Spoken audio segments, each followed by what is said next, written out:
Good evening, welcome everybody. It's the CadCast. We're back. It's episode 2. We're with our standard guests. We got Codename Coding, who's changed his name to Lee now, because that may or may not be his official name, cited by the government. His real name. Dude, We've got his Mr. given at birth name. you could have just said my name is Lee. You don't have to make it sound so suspicious. His given It is at birth suspicious. name. It's not suspicious. It might be. Anyway, we got Cameron over here, our local glasses-wearing, four-eyed weirdo. And Hilarious. As We got- I wear glasses too. oh yeah, he wears glasses He's too. not a weirdo. Yeah, they're both four-eyed glasses-wearing weirdos. Nice one. though. He's the only one who has silly hair. Original joke. And then we got myself, Will. I'm the williest Will of the Wills. He's the only Will that he just tries to dress nice to improve on his face. Yeah. Yes. And then here I am wearing pajama pants. Like, you guys look decent, and then here I am, slippers, pajama pants. It's your house though. That's true. Anyway, this episode. I get to do it. Anyway, this episode's going to be all about 2019 election. We're probably going to have another episode closer to the date, just to talk about it more. What our predictions are. We're going to give early predictions now, probably. So, actually, speaking of that, you want to give early predictions? Well, it'll be more of like a sneak preview, right? It's kind of hard to... Oh, are we going to do actual predictions here? yeah. why you not? want to do early predictions Why before we even not? talk about anything? Well, I'll say I think this is more of a mix of like what I think is going to actually happen, like if I had to do like objective, and this is a mix of my own hopes and like the objective truth. I'm going to say minority liberal government with the People's Party taking a pretty big share of the rest of the seats. That's all I got. And I'm going to probably say NDP is going to be close to them too. I was just gonna say, I think the NDP is probably gonna take the cake on this one. Oh, I was not. I was getting at more of a third place there, Lee. Third place there? Not- I don't not- know. Are you serious thinking they're Really, going to take dude? first place? I don't know. Wait, hold on. On the left side- NDP's the Jagmeet Singh, right? No. That's the provincial party. Oh. No. You want to bring up the NDP? That's What? No, Jagmeet Singh is the federal guy. is it? William. No, I thought it changed over. Okay, maybe. William, no. I was wondering what you were saying about earlier, but I was like trying to ignore you there. Oh, okay. This Yeah, no, this guy's Jagmeet- No. He's the guy running federally. Yeah, he's federal. Yeah, I think He's federal. I think he's a Oh. pretty decent shot.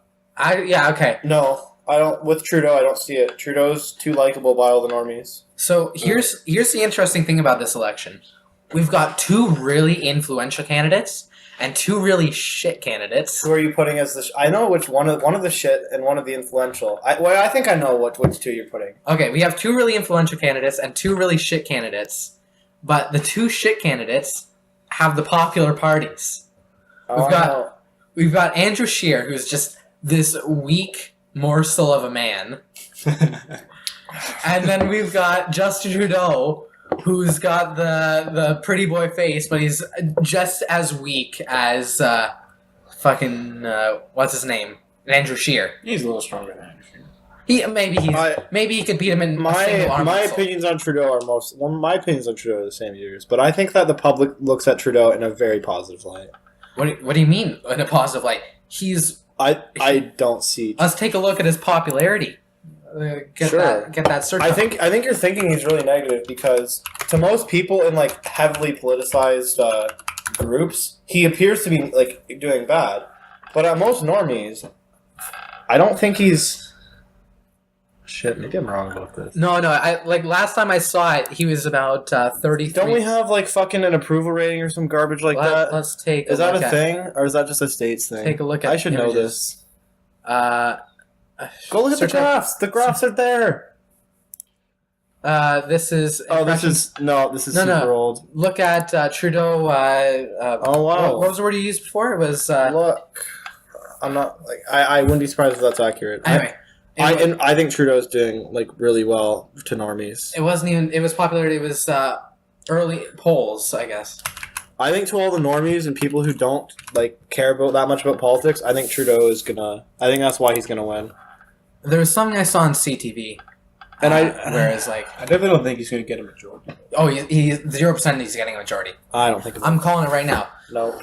I think that's the second most likely scenario. See, here's what I think. I think liberals minority and like the whole bullshit that I said after that, like, or we'll just go with like the first place because the rest was kind of hard to call. I think like for who wins, I think liberal minority then liberal majority is the most likely scenarios. I literally do not see anything else happening. Not in this climate. I don't see it. I don't see the People's Party gaining enough traction within the next year. The Conservatives are like a joke to most people. I'm sorry to say it, and like they picked a horrible candidate. They don't in this climate. They really don't have the. All they're gonna have is diehard Conservatives. I don't really see them having anyone else. Interesting thing about that. They don't even have the Quebecians in any regard because of Bernier and the People's Party. So I think the whole right wing is going to be too divided, and the People's Party isn't going to be like. They're not going to be taking enough Conservatives, in my opinion, to even have a chance at winning. The NDP, I think it's going to be the whole Liberal split issue, and I think the Liberals are going to take most of those leftists just because Trudeau. And I think he's. I see him as a very likable person still in like general population's eye. And that's why I think I don't see any of those three winning. I only see the Liberals winning this election, if I'm being dead honest. I don't see anyone else winning. Here's something pretty interesting. Speaking of the Conservatives, Maxime Bernier, I think it was like 49.05%. He got that much of the vote, while Andrew Scheer got 50.95% of the vote. And I'm pretty sure there was allegations of like bullshit with voting going on. It was real close. I know it was close, but I think that like... Oh yeah, and there were problems with their system too when they were... To be fair, everyone that has a close election says that shit, but I do genuinely believe it since I think he was pretty well... Was this the one where they were trying to move over to the electronic system and they had a whole bunch of problems with that? Or no, that was... No, that was provincial, I think. That was, yeah, I think that was when they were doing Doug Ford. That was provincial, yeah. Yikes, Doug Ford. And I think what's going to happen is it's going to be... I think if you combine the two scores of, like, if you combine the People's Party and the Conservative Party and then the Liberal Party and the, NDP Party, I think the two conservative-ish parties will probably have a majority of the vote, while if you look at the single parties, the Liberals will have more of the votes in total. That's reasonable. I think it's going to be a... I think you're overestimating the People's Party. I don't think they're going to take a huge I don't think they're going to take as many mainstream conservatives as you think, unless they market heavily, unless they try really really hard. I don't think they're going to gain enough traction within this time. I think they started too late to have a chance at starting a ground up party. Come on, when is the last time you've seen someone pull this? Well, there was conservatives really hate splitting the party, considering what they did for. When has this ever happened, really? It was back right before Harper? Harper came into power, yeah. What? Yeah, right before... Can we pull this shit up? I'm sorry. Time ago. Harper, he got 3 terms? I think I remember the night when Trudeau was. Me being the normie I am, I was super happy for him winning. Yeah, well, actually, I really hate Harper. Even back then, though, I think even if I was opinionated, I think I still would have preferred Trudeau, to be honest. Mm-hmm. I don't know. I feel like I heard a lot of shit going on with Harper at the end. I don't really know, though. I don't know. I never, I still, to this day, don't even really know what happened with Harper, besides he saved us over from the whole recession, I think. I don't even actually know. No. I'm sorry. He got us way ahead of where the U.S. was. I'm super stupid. I'm super stupid in terms of old politics. Even U.S. presidents, I'm super bad. I'm only good with modern politics just because, you know what I mean? I don't really care to research. But. Oh, no, you're absolutely right. Yeah, no, we got out of the recession way ahead of the U.S. when it happened because of Harper's politics and things like that. I was going to say, Bernier, what I think is going to happen there is since the Liberals are... actually, I'll do this before... When Trudeau first got elected, I thought he was going to be in for 3 terms easily. But he messed up so bad. He has messed up a bit. I'm not going to deny that. But I think that... A little bit. He's messed up terribly. He used to be really popular. I think he's gone from the most popular to the least popular, that much distance. I think you're the difference. No, I mean, statistically... He is there was the most differential to the general population. What has he really fucked up? Because in most people's eyes, I'm going to give you the perspective. You can say what you want about things like trade and stuff, which, by the way, I think he's actually turning that around from what I saw. Again, I actually haven't looked too much into it. It's not that bad anymore. It seemed like he was I did look a bit into it. It seemed like he was fixing up the trade bullshit. It seems like he was actually being a bit of a hard ass, which he needed to be with the whole Trump pulling shit with NAFTA and stuff. I think he was actually doing a good job with trade.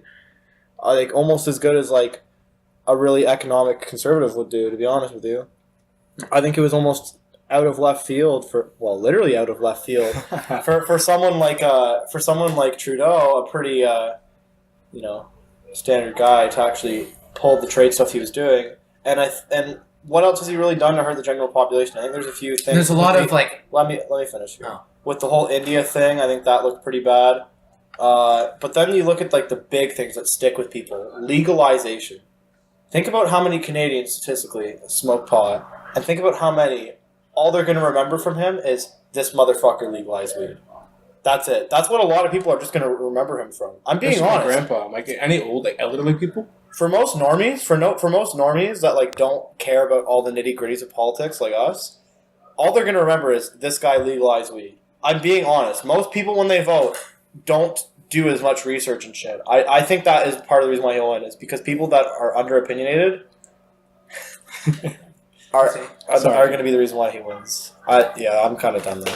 Bear in mind that he's also done the immigration things. Quebecians really hate all the immigration. Fuck, I forgot about that.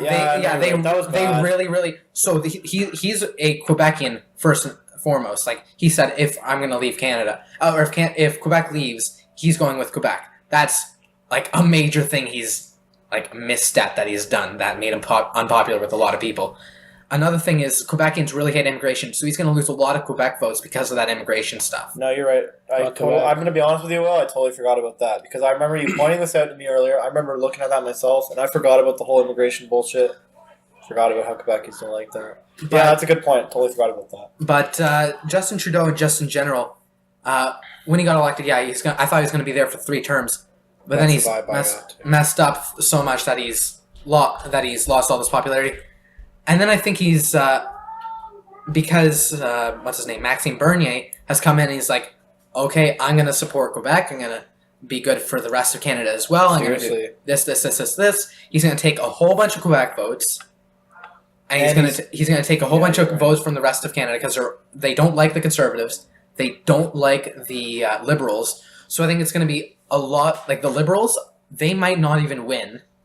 I think they're probably going to win still. But they might not even win just because Jagmeet Singh is going to steal so many votes from Trudeau because he's such like an influential, powerful leader. Right, dude. He's really like if you've ever listened to him speak or seen him in any of his rallies or anything like that, I really like him based on character. If we had an election right now, we didn't look at policy at all. We just looked at them having speeches. Jagmeet Singh would probably win. He's got some good speeches. No, you're right. Unless it was in French. I hate to pull this card. I'm not implying that this is like the main thing of his character or anything, like at all. But I'm just saying to like a lot of people, the whole minority thing looks good too.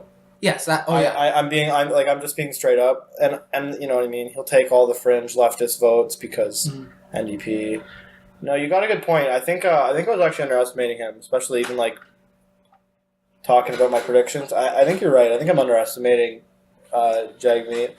Maxime, I'm standing with it. I think that the only big portion of votes he'll take is Quebecians and probably young Conservatives. I think those are the only big demographics he's going to take. I still see Conservatives taking a lot, and I still see Liberals taking. Problem with that is I don't see the Conservative Party getting totally fucked over this election. I think I think it'll be a bigger threat as long as Bernier sticks with this party and keeps developing it. But this election, I don't see him being some huge megalodon of a threat. No, I think it's too late for him to do all that. I don't know. Well, we still have like the rest of the year left, so there's still a lot could happen. That's what I mean. A lot of time. We still have quite a while. That's to why go. You're totally right when you say we're gonna have to do another one of these because it's too early. And but we're at an interesting time to do this. Here is another thing. Oh, by the way, Happy New Year! There is an interesting thing where we're pretty much teenagers. We are teenagers, where we aren't seeing the effects of the economy and other things like that, where older people are, where people just entering the workforce or just buying a new home or something like that, where the Liberal Party has messed up so terribly with their economic policy, which is stupidly raised prices, which is terribly tax people, small businesses, a whole bunch of other things like that, where... Oh, and even the, the GM factory that's leaving Ontario? Or what? I think it's General Motors. I think it is GM. Now that But, you're saying it, I think I heard about that. That's both a Canadian issue and a provincial issue, where the Liberals have been in power even in the province. If you didn't know, Kathleen Wynne, who was the premier of Ontario, Yikes! least popular, Yikes! Oh man! least popular premier, I think, in the history of Ontario. And we didn't get that big of an upgrade either. I mean, when it's in comparison to Kathleen, We got an upgrade, but it was it's not. a pretty. Dude, the guy literally had no platform. That's what I mean. Yeah, Like, that is a problem. a problem. Yeah, no, that's hell, man. yeah. No, that's People are underrating how bad Doug Ford is. I don't know. His policy so far hasn't been that bad. Not that bad, no. But like, if you're looking at it from like voting for him standpoint, like if you were looking at him at the election, Oh yeah, no, he was terrible. it was terrible how much people were like trying to make the guy look good. It was really bad. And it's like he had a party bus that he went And his around on. policy nowadays, I'm still worried. Like it seems unstable. Like he does some real. Like it seems like he's in the right general direction, but he's made some bad moves. There was Like the whole city council thing. That was super questionable. beyond that, they're also taking more power from Toronto. Did you hear about the? What the fuck was with that, man? He like No. he elected some crazy veto power just to like have the council. That's a federal power. That's part of our documents. Yeah, but like, if I'm not mistaken, hasn't like no one summoned that power? What do you? No, that's been done a lot. Especially. No, it's not. It's See, I don't know about that. They've Are you never sure? vetoed in the history I was hearing As from long all. as it's been around, no one's ever vetoed. no. Okay, so here's. I don't think this. No, it's not called veto. It's called. Can we look this shit up? No. So it's been done a lot in Quebec. It's been done a lot with the abortion thing. Give this whole typo. And I just search up the Canadian Charter of Rights and Freedoms. If you don't mind me asking, like this is just a curiosity thing. I'm not trying to start anything, but when and what does like when it was used for abortion? What was the context? It was used to invalidate part of the first part of the Charter of Rights, part of it, because it's life, liberty, and pursuit. It's not the same as the U.S. It's slightly different. Just search up the Charter of Rights and Freedoms. Okay. No, because just look up. Just look up. Just look up. Also, veto spelled VETO, and that. No, look up Lee. Look up this. Look up Doug Ford veto power or whatever. It'll pop. No. I know exactly because it's in the Charter of Rights and Freedoms. It'll pop up if you do that. Just look up Doug Ford City Council power or something. I don't fucking know. I was gonna say this earlier, but he's also trying to take the TTC away from Toronto. Doug Ford's questionable, man. I don't think he's a good. Like he's trying to make the TTC federally owned. Yeah, I don't know, man. It's real like he's taking a lot away from Toronto. He's like I don't know. I'm not using this in like a literal sense, but he's unstable in the sense that since he has no platform or no predisposed like direction, I feel like his whole direction is like very unclear. Is that no one's listening. No, I'm listening. Do you get what I'm saying there? I do. Yeah, he doesn't have a lot of direction. I don't like that at all. I don't think that someone we elect should be that unstable. And I'm not using unstable in the terms of like, you know what I mean, mentally unstable or whatever, you know, for example, people call Trump. I'm using unstable in this like the sense I don't give a fuck about the Constitution. Just show me the power he was using. This is exact because I know exactly where it is. Oh, is it actually in the Constitution? Yeah, it's in there. Shit, sorry, I do give a fuck. Yeah, where is it? It's something in here. But can you give me examples of what it's actually? Notwithstanding clause. Notwithstanding. That's what it's called. Notwithstanding. Notwithstanding anything in the charter, the rights and freedoms referred to it are guaranteed equally to male and female person. Oh no, that's not. Wait, no, it's. Here, hit Control F. Just look up Doug Ford Control F. Notwithstanding clause or something. That does sound like not, and then type in notwithstanding. Not, one word. Not like or no, isn't it non? Like no, it's notwithstanding. Notwithstanding. Where is it? Anything down, in charter down. Hit the are down generally blah blah blah. Notwithstanding subsection 1 shall not affect blah. No, that's not it. Parliament and legislature of a province may expressly declare in an act of parliament or the legislature, in the legislature, as the case may be, that the act or provision thereof shall operate notwithstanding a provision including in Section 2 or Section 7 to 15 of this charter. Okay, I think we're getting a bit off topic. If I do want to translate this, it pretty much says they can veto anything in the Constitution or change anything in the Constitution at will. And the thing I was talking about where it's like... That's dumb. The Charter of Rights and Freedoms guarantees the right to freedoms, blah, blah, blah, reasonable limits, free... Where is it? Freedom of thought, belief, religion, or blah, blah, blah, blah, blah. I'm not trying to- Democrat. I don't even know. I'm not trying to be like a dick by saying this, but I think we're just kind of getting off into like weird technicalities about like I think the point that I was trying to, or whoever, I don't even remember who was saying it. Doesn't matter. Doesn't matter. But the point is like I'm not trying to undermine your point because you're probably right. People have used it. I don't know. I believe you on that because I know that you look up to too much bullshit. So I know that you're probably correct on that. I'm not going to debate you on that. But the real point there is that he invoked the power on a city council and halved it without any meaningful discussion, any meaningful vote, which I don't think is fucking cool.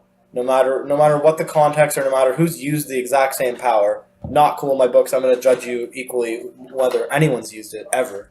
I think it's fucking bullshit that he did that. I think the notwithstanding clauses are very, very dangerous. I was about to say that, like, I don't know that much about it.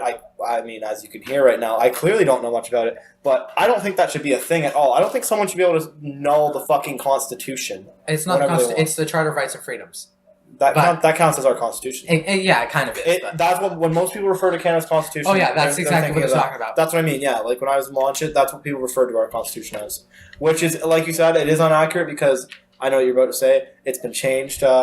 It seems much more flexible than something like the American. Yeah, the amendments, which are like fucking set in stone. There have been a few added, but amendments that is. But it's incredibly hard to take some away. I know there has been exceptions to amendments, but like when you compare it to our Charter of Rights or and Freedoms, interpretations.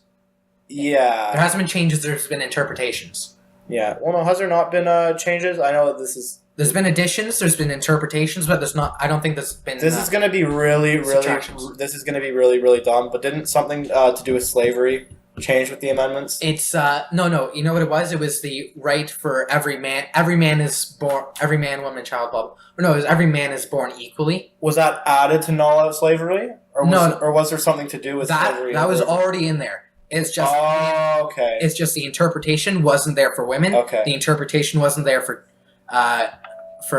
black people. Okay, good. And I don't think I sounded too stupid asking that. No. It's just Hopefully. It was in there. It just wasn't interpreted that way for the longest time. And then the courts vetoed that power and not vetoed that power, interpreted it differently and overruled a previous decision that interpreted it the racist way.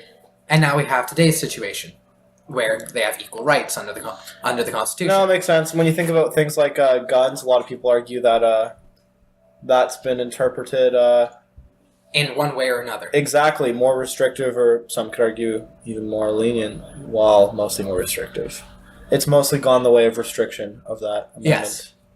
Well, it's gone more restrictive since it was invented, is the thing. Yeah. But it wasn't really a problem until later in time. Yeah, guns were... I mean, people are kind of right to say that, like, guns back then were literally, like...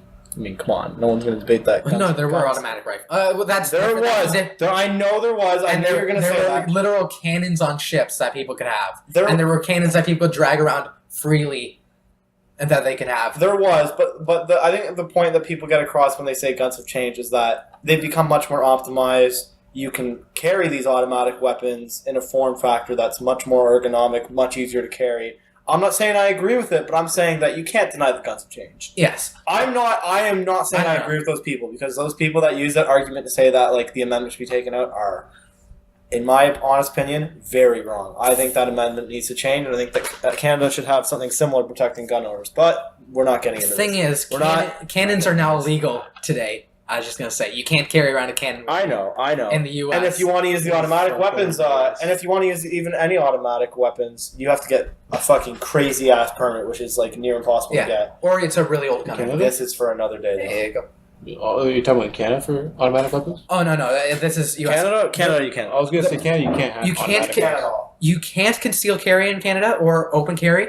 There is actually a thing. Automatic weapons you can't. No, you can't have automatic whatsoever. No, I'm saying Only no, semi-auto. no, not semi-auto. I can't conceal carry at all. Not in Canada. You can't conceal carry any weapon. You can. You can if It's super restrictive. yes, it is super restrictive. It's So a thing. Yes, there is. So if you're given a court order, like a court slip, you are allowed. Yeah. It's like I don't even remember what it's called. It's but not meant for like a self-defense. it's no, it is. No, it's not. Yes, it absolutely. So this Well, no, not in the way that you're thinking, though. no, Not here, in the way you're just thinking. listen.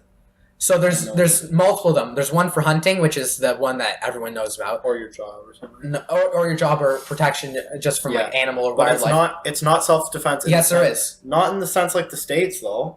No, absolutely there is. No, Here- there's not. Listen. I'm listening. Okay, I'm fine. Okay. I'm sorry for cutting you off. I'm So- listening, though. I'm listening. So in Canada, you can be given a court order, and this is, I believe, this is almost exactly how it's worded. If the police cannot protect you from a threat, that is definitely there. It's the word "definitely" there is not in there, but I'm just like And when have these been handed out? it's very very slim, Yeah. but Very rarely, yeah. it does happen. It's probably in the couple hundreds, if that. like if you're in protective custody or something like that, or if you're And you're you'd have to be in like a sparse location or some stupid shit. like sparse location, protective custody, all of the stars. where the police, even though they're protecting you, you need a gun to protect yourself because you're not going down without a fight. Yeah, and even then you got to add in all the Canadian court laws where, like, you know what I mean. You can't have like, there's nothing like stand your ground or anything in Canada. So even if you were to use that gun, you would have so many goddamn issues if you actually shot someone. It's only if it's equal threat to what they're putting out to you. So if they're shooting at you with a gun, and it doesn't matter if it's an intent to kill. If they're shooting at you with a gun, it can be reasonably justified that's an intent to kill. So you're easily able to shoot back at them and kill them.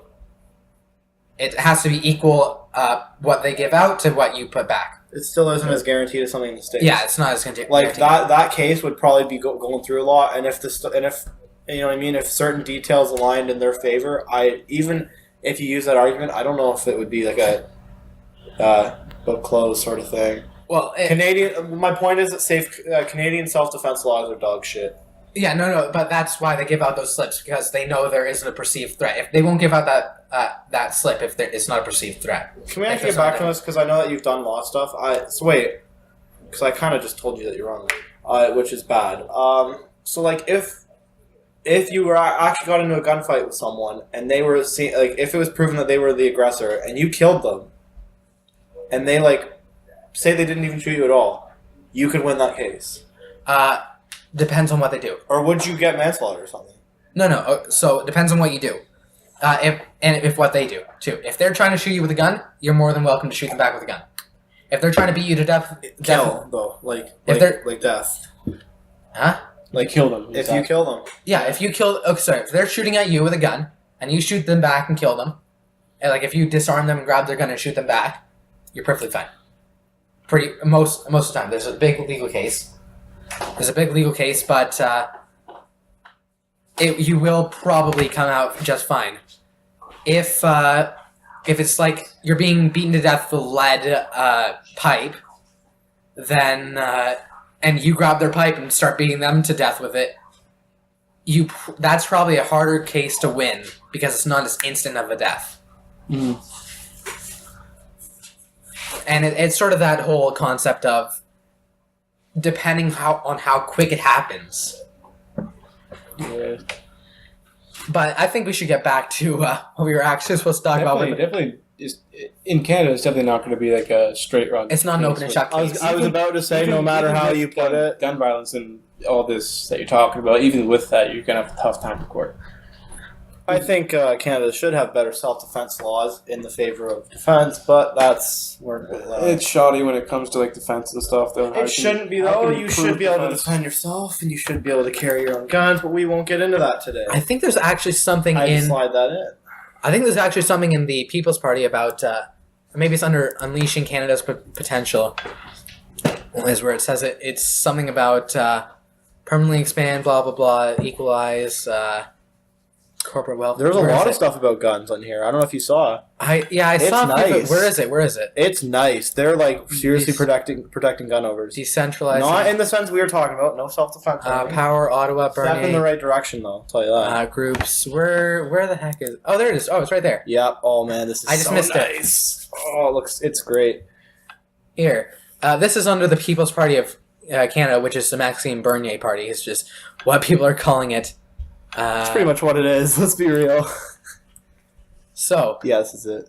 I'll actually go to the short description first. No, yeah, where the mobile website was better than this garbage. No, it expands to larger things. Anyway, hunting and sport shooting are important parts of Canadian heritage. For too long, gun owners have been disrespected by the government. They shouldn't have to worry about having their property reclassified and confiscated. Property rights should be respected. The Firearms Act should be reviewed by experts and replaced with an efficient legislation that protects property rights and cracks down on dangerous criminals. There's more details too, but There is more details here. one of them that's really nice is that he actually wants to classify guns on their function rather than the way they look, Oh yeah, which is actually a very big problem in Canada because that's a problem all over the world. Is the thing. in Canada it's very, very fucking bad though. It's really bad the way that we classify guns. It's just a joke. Or even by their looks and their names. Yeah. That's how people like to categorize Like them. you can have guns that literally are the same in function, but one will be in with restricted license only, and one will be with a normal PAL. Yeah. It's fucking like our gun laws are so bad. It's ridiculous. It's not even about how like we can't carry or anything, which you know what I mean. I'm on the side of carry and all that, but just like the way, like even if we were in our scenario where it's a gun system based off of, okay, you can't carry guns for self-defense, it's only for sport of any sense. It's still, like, the way they're classified and all that is so fucking bad. Like, oh, it's a nightmare. It's so bad.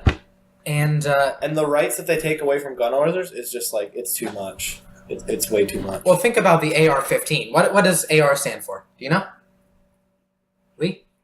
Probably not. I imagine automatic assault rifle or Armalite. He knows. Armalite. Arma Light. It's the company name. Yeah. Oh, okay. It's the Arma Light Rifle 15, That makes sense. and it's a civilian class modification to the M14.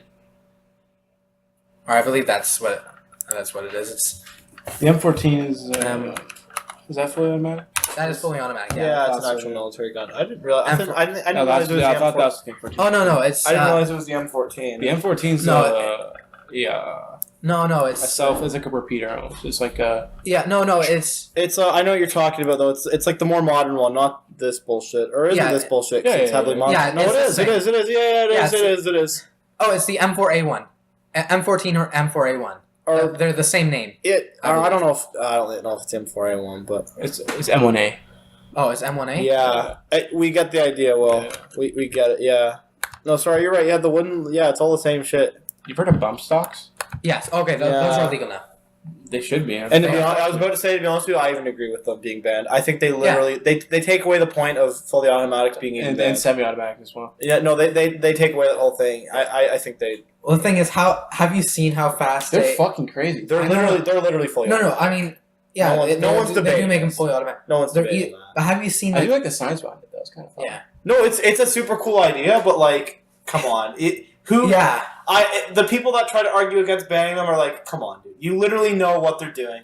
They are a loophole around the whole fully If automatic. you wanna allow bump stocks, you want to allow fully fully automatic weapons. you can't argue any different. Seriously, They're pretty much the same thing. you can try and make a case like, oh, an actual fully automatic would be more accurate or be built in or whatever, but Who cares what's more accurate? no, yeah, and that's what I mean. That's what I mean. Just put That's it what I away. mean. You're not fooling anyone. You're not fooling anyone with all these. You're not fooling anyone with all the technicalities. It's fully automatic. Most of these people who are using it to shoot up like schools or whatever it might be, or even mosques or what are they called? Any like religious or school or parliament or whatever it might be. Any of these shootings, they're not aiming for specific people most of the time because they're not trained in how to use these guns.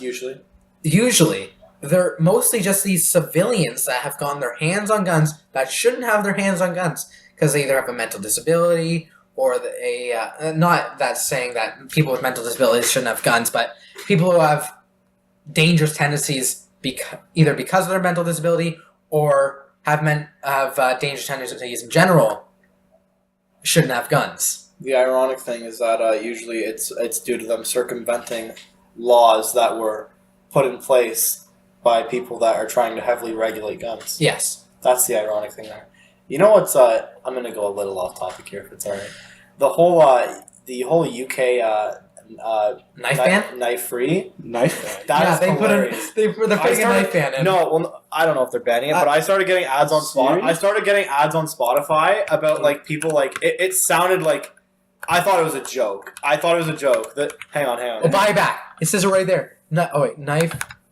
Yeah, Knife. it's a fucking Buy back. It's hilarious. No way. You can't. They're literally. That's what I mean. Even Lee's like, what the fuck, man? I want a knife. Save a life. That's what I mean. It's ridiculous. I know. Save I'm a sorry. life. Surrender your knife. Oh. No, and Lee, like the ads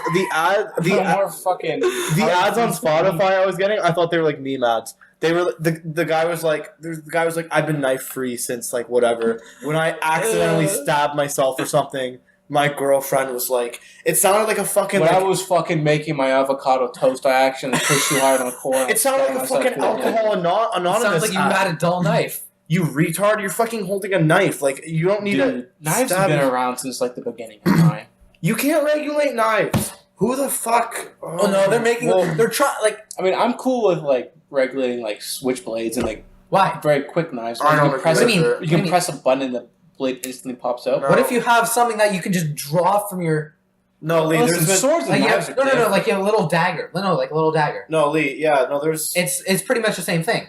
No, switchblades are much more dangerous. They're a lot smaller, about maybe the size of my I want to palm. point out. Oh, yeah, Press you a can- button, fucking Yeah, you can hide it in your hand. Someone can see you fucking pulling out a knife at least. With a switchblade, you can just walk up, pop dead. Not It's like- saying that this is a good counter argument or anything, but I want to point out that many people have circumvented switchblade laws by just creating different mechanisms and stuff. Yeah, That different spring switches. I'm and not stuff saying that's a good argument against switchblades, but I'm just saying. And that, then like, you can't do things like just wanted to point that out. That's you all. can't do things like instead of making it a blacklist, you can't turn it into a whitelist. If you don't know what a blacklist and whitelist are, with a blacklist you ban certain things. With a whitelist, you allow certain things. With a whitelist, everything's illegal by default. Yeah, it's It's- illegal it's until about it's brass proven knuckles. otherwise. Brass knuckles, they're just like How do you feel about them? I think they're fine. Yeah, They're just like they're like gloves, but you have like metal over your hand. No. They're like I know exactly what you mean. Yeah. Like, are you talking about like spiked ones or something like that, or is it just like? no. Do you just feel like they're fair to have in general? I think you can have them. Yeah. They're like They are illegal, but like oh, they are illegal. they are. no, they are. Yeah, they are. They're illegal. Really? A lot of weird things are illegal in Canada. Maces are I illegal. was about to say maces. God damn it. Dueling is illegal. Butterfly knives. no, Butterfly knives. I think are one of the stupidest. I don't know ones. why that's bad. That's so dumb. They're only good for tricks. Why are you like? I don't know. You're Maybe taking away our fun at that I point. don't know. Come on. I don't understand the butterfly knives. The butterfly knives ones is terrible because I was trying to find a good butterfly I knife can to buy get online. behind brass knuckles. Like they're sneaky. I can get behind crush it. I can understand where you guys are coming from the brass knuckles and the switchblade. I don't even think. Butterfly knives and maces. Come on. mace like clubs. Yeah, no, mace is like How the fuck are these practical, Lee? Come on. No. Like we're talking like mace the spray or like the club. Like the club. fucking ball, a ball club. a ball club. They used to have that in the police force. Like that used to be the old police baton, was just a fucking wooden club. You think this is actually should be banned? I never saw that. I'm just curious. But Oh, no, okay, that's so I'm ma- talking about the ma- thing like the like. No, that's not a mace. That's a flail. That's a flail. Oh shit! No, I'm thinking of. Mace is just it's, I can the exact see same why. thing, but it's just stationary on the end. I think That's those what- should be pretty. Like if it's metal, you know what I mean? Like, Yeah, but what purpose? Who's Oh, gonna, here's who's gonna something- go around killing people with a mace? dude, blunt weapons are the easiest way to kill people. You fucking crush their skull. Yeah, but there's so many yeah. better blunt weapons. There's so many that's the better point. blunt weapons. Like for collectors Like a- and stuff, just this a is just stick. hurting people. A stick is not better than a metal mace. No, like you can get a metal pipe. Let's get a metal a mace pipe. is better, dude. No, it's not. It's heavier. Yeah, I guess. It's I don't know. complete. Get a hammer. Complete It doesn't- iron. Oh, yeah, hammer. They're pretty much the same thing. It's I pretty think much it's the like same I think thing. it's just so trivial though, because like when have you Lee, when have you heard about people getting hurt from like brass Yeah, no, knuckles and shit? it's How not- would you even like? But it's not practical. It's not practical. I don't know I who mean, cares I about guess mace. I guess you can ban it. It doesn't. It's not a. It No, doesn't matter. ban it. No, No, it's already banned. fuck. Oh, I'm it not, is? I'm gonna Yeah, be, it's I'm already gonna be banned. solid on this. No, unban this shit. This is trivial shit that no one ever gets hurt from. These are just people that want to own this shit because it's Well, no, it's no, cool that's to it's own. old it's Fuck. old laws. Yeah, fuck this. It's not relevant nowadays. There's Justin no offense. Trudeau- There's way better ways to kill people. A little while back, Justin Trudeau came out with this thing where he's going to abolish old laws. And then the three big ones were the dueling law, the mace law, and the witchcraft law. Witchcraft. No. The I thing didn't know about that. Now I'm thing about curious. the witchcraft I want us law- to finish off on the weapons thing. thing about the witchcraft law is you can be a witch. No, it's perfectly legal to be a witch or a warlock or a wizard or anything like that. You just can't be a fake wizard, warlock, or witch or How the anything fuck like does that. that work? Or no, you can't be a fake fortune teller. You can be a real fortune teller, though.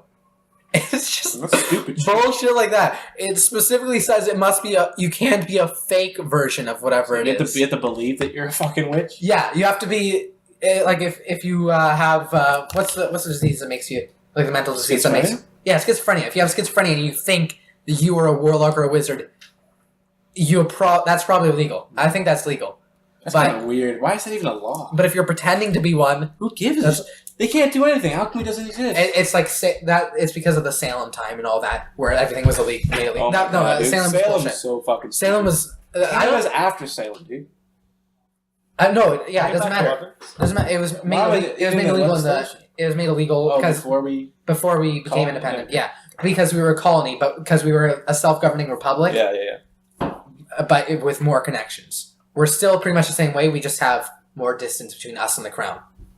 I'm gonna bridge another topic. Speaking of the crown, but I want to end off on my weapons thing. My final point is that we can kind of talk a bit more about it if you want. But I know I'm sorry, I'm rambling. My point about weapons thing is I think a lot of these like mace laws, brass knuckle laws, switchblade laws are just trivial stuff. I think that like in reality, some things like switchblades have genuine, real, useful uses for people. I think that. For things like knife collectors and stuff, I think that I think just people should have the freedom to own these things. I really don't think that they're an issue to be legal. Maybe owning's a different thing than carrying. And I think that if we, people carry knives on them. Well, I think under the assumption there are laws about carrying knives. You do the clip that you always have on knives. You have to have that exposed out of your pocket, or you get fined. Yeah, Canadian. I looked a bit into that. The Canadian knife carrying laws are bad enough to the point that, like, me personally, I don't think I'm gonna ever carry a knife just because I never want to deal with the trouble. Honestly, I carry X-Acto knives all the time in sales for work. Yeah. Or any other knife. You Oh, can, that's a you knife. can, The but thing about like, X-Acto knives is they break easily. no, They but break so easily. I'm talking everyday carry though. Like, You cannot use that to defend yourself. yeah. X-Acto knives? Well, you can, Difficult. but it's really any difficult. clothing. See, it's this is not what I gonna mean. break. I just Yeah. don't. With You can Canadian, threaten someone with that, but you can't. Exactly. with Canadian Someone defense, smack it. with Canadian self-defense laws, I never want to go through the trouble of me carrying a knife on me and something happening. I just don't want to do it. Something It's interesting. not Or you get in a fight and then I can't he do had it. a knife but it was in your pocket. I can't do it, and the laws are Yeah. bad enough that I would get fucked so hard. Looking back, Yikes! I'm sorry, guys. That's Looking back, rough. Pierre Trudeau is the one who switched us off of the imperial system onto the metric system. One good thing. It actually was a good thing. Yeah, one good thing. No, that was Justin Trudeau's wasn't dad. Pierre generally liked? I don't know. Wasn't he- Pierre I think he did was- some pretty He shit. was a bit of a controversial figure. Just yeah, because shit. of I don't know. like he was a really like quote unquote progressive just because of the fact that he changed so much stuff. Like the imperial to metric and No, things like metric's that. so much better though. Everything's like a everything's dumbass, in units man. of I tenths. thought But I love it. the only problem is with Pierre, everything that he did that was pretty good like that, where it's like, hey, I'm going to improve things for the average person in their household. I'm going to improve rights for gay people and black people and all these other minority people. Yeah, like giving them equal rights. They had fairly equal rights at the time, but wasn't it was- here in the 70s? yeah, Yeah. is earlier, but everything he did for the rest of Canada, he did something really special for Quebec. Every one thing he did for Canada, he did one thing really special for Quebec because he was a Quebecer, tried and true. He was like really, I know he was stupid into Quebec. And that was a really big thing in the 2015 thing where it's like, okay, Justin Trudeau's really, really sort of immoral for using his father's good name and Not immoral. and using it and exploiting it to Immoral. that's what they were saying. It's to increase his Oh, I chances. thought of you winning. were saying that. I was like trying to say, I don't know, man. That doesn't really count as immoral. Well, I mean, man, I don't know. It really depends on what you see as moral or immoral. But in his 2015 campaign, I get what you're saying, but immoral is the wrong word there. Yeah, in his 2015 campaign, he was really, really big. Fuck, 2015. That feels like so. It was literally 4 years ago. Fuck. It feels like such a short time. I was gonna correct you, but I'm like, wait a second. Fuck. Relating back to politics. Come on. And speaking of the king at the same time, did you know that the Liberal Party was the official party of the king back when Canada was still a colony? It's still technically a Things colony. were a lot more liberal back in those days, though. Like a lot of the right wing stuff was a lot like more humanitarian than now. Well, okay, so the thing about right wing, it was like actually I right put wing. quotation marks. Yeah. No, right wing. Like when it says Even conservative, nowadays, it actually meant conservative.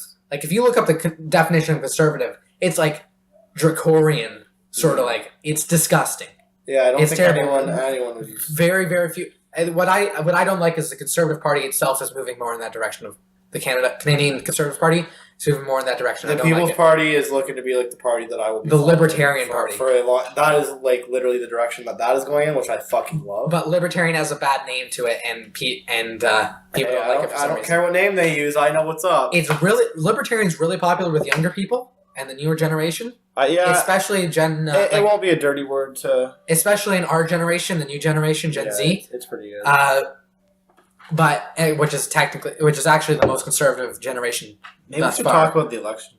But yeah, that's what I'm linking back into. But the official party of Canada, owned by the king, and the king set the party, was the what's it called? The Liberal Party. You realize when you pick up the mic, it creates a sound. I'm sorry. I should have just leaned over to look at how long. Yeah, you definitely should have. We're at like nearly an hour. Yeah. We'll cut this out. Anyway, No, we won't cut this out because I was talking. He was talking about some pretty poor shit. Oh man. Okay, back to it. I'm sorry. Yeah. Can you cut out the rustling of the mic though? No, I can't. I literally can't. Anyway, you're such a dumb bit. Why don't you do it? Fuck you! Why don't you just set up a timer on the computer? Anyway, Yeah, we should do the next one. yeah. That's for next time. So, interesting thing. We're on the speaking of liberals right now. I'm linking all this together. I'm trying to link it all together. The Liberal Party. So every other candidate, every other party, has their every other party has their 2019 platform up. The only party that doesn't have their 2019 thing up. They did. I didn't get the memo. No, the Liberals I didn't get the memo here. The Liberals are the only ones who don't have their 2019 thing up. So we're going to be looking at the 2019. What's it called? 2015 yes. thing of the Coil Liberals. A little bit, yeah. Something. Cam just pointed to trans rights, which is right at the middle, top middle of their 4 page. stars. Very big priority. There was a really weird thing that I saw the other day where it's like, it was pedo, like the pedo flag, where they wanted to be include the LGBTQ William, that was community. a hoax. No, That it was wasn't. kind of a hoax. LGBT. It was a meme, but William's gonna Pedo say that it was a. flag. William's gonna say that it was a meme. William, you understand it was just a pedophile saying this, right? No one in the LGBT community. No, they never accept. No, this guy, they wanted to be included. Yeah, I know they did the whole no map thing and all that. Yeah, You know, yeah, no, I know about that. I'm just saying that like this shit. It's like it starts off blue at the top, then a slightly darker blue, then a yellow, then 2 whites, a yellow, pink, and then a darker pink. And it's like, so this guy called Communist Fish sends. You already know it's fake. Yeah, no. No. This is the original one was a 4chan hoax, but this shit actually is. this is something that someone tweeted out. Like on this is an actual guy. The reason why this is blowing up now, though, is just to give you context, is because Tumblr took away all their NSFW stuff. Pedos are kind of getting out of their space, Shells? and they're trying to go on like Twitter and other platforms as like a. I don't know why the fuck they need all. PSA to minors: if you see this pride flag, They're kind of using and this to massive get quotation included. marks, anywhere, be warned. This flag is for maps. which stands for minor attracted persons. This is a flag for pedophiles. It's actually disgusting. And then they use the whole no map things, claiming no contact. But I also like children. I'm gonna touch on the pedophile thing. So I think anyone that has to say it thinks the same as me. Pedophilia cannot be a sexuality. You can't have a sexuality that fucking. You can't think about it like this. You can't be attracted to an 8-year-old because that 8-year-old's gonna do something called grow the fuck up. You can't be attracted to an age. What, you know what I mean? It doesn't make sense. So this is actually like a documented mental condition. Yeah, it should be a fucking it is for now. The only the only problem is gender dysphoria was a mental condition. It still is, actually. It's still in the DSM-5. What? It's still in there. It's still in there. It's now gender dysphoria. It used to be gender identity disorder. They changed it to gender dysphoria to be a more kind term. It's still a mental disorder. Yeah, but when people transition, don't they just take it away or whatever? Nope. It's still a mental disorder. Wait, really? Yep. I thought they took it away. I don't think. Okay, I'm sorry. Ignore what I said. Anyway. You're probably right. Ignore what I said. I'm stupid. So again, it's an actual mental disorder that these people have, where it's linked in their brain that they're attracted to young people. That's actually what I was going to touch on. It's why people are attracted to things with people with big eyes, with big titties. Yeah, that too. No. Yeah, not actually that. kids. But no, big eyes, very childlike and young features, because people or instinctively are not attracted to children, but are friendly towards children. Yeah, that's not attraction though. I watched. No.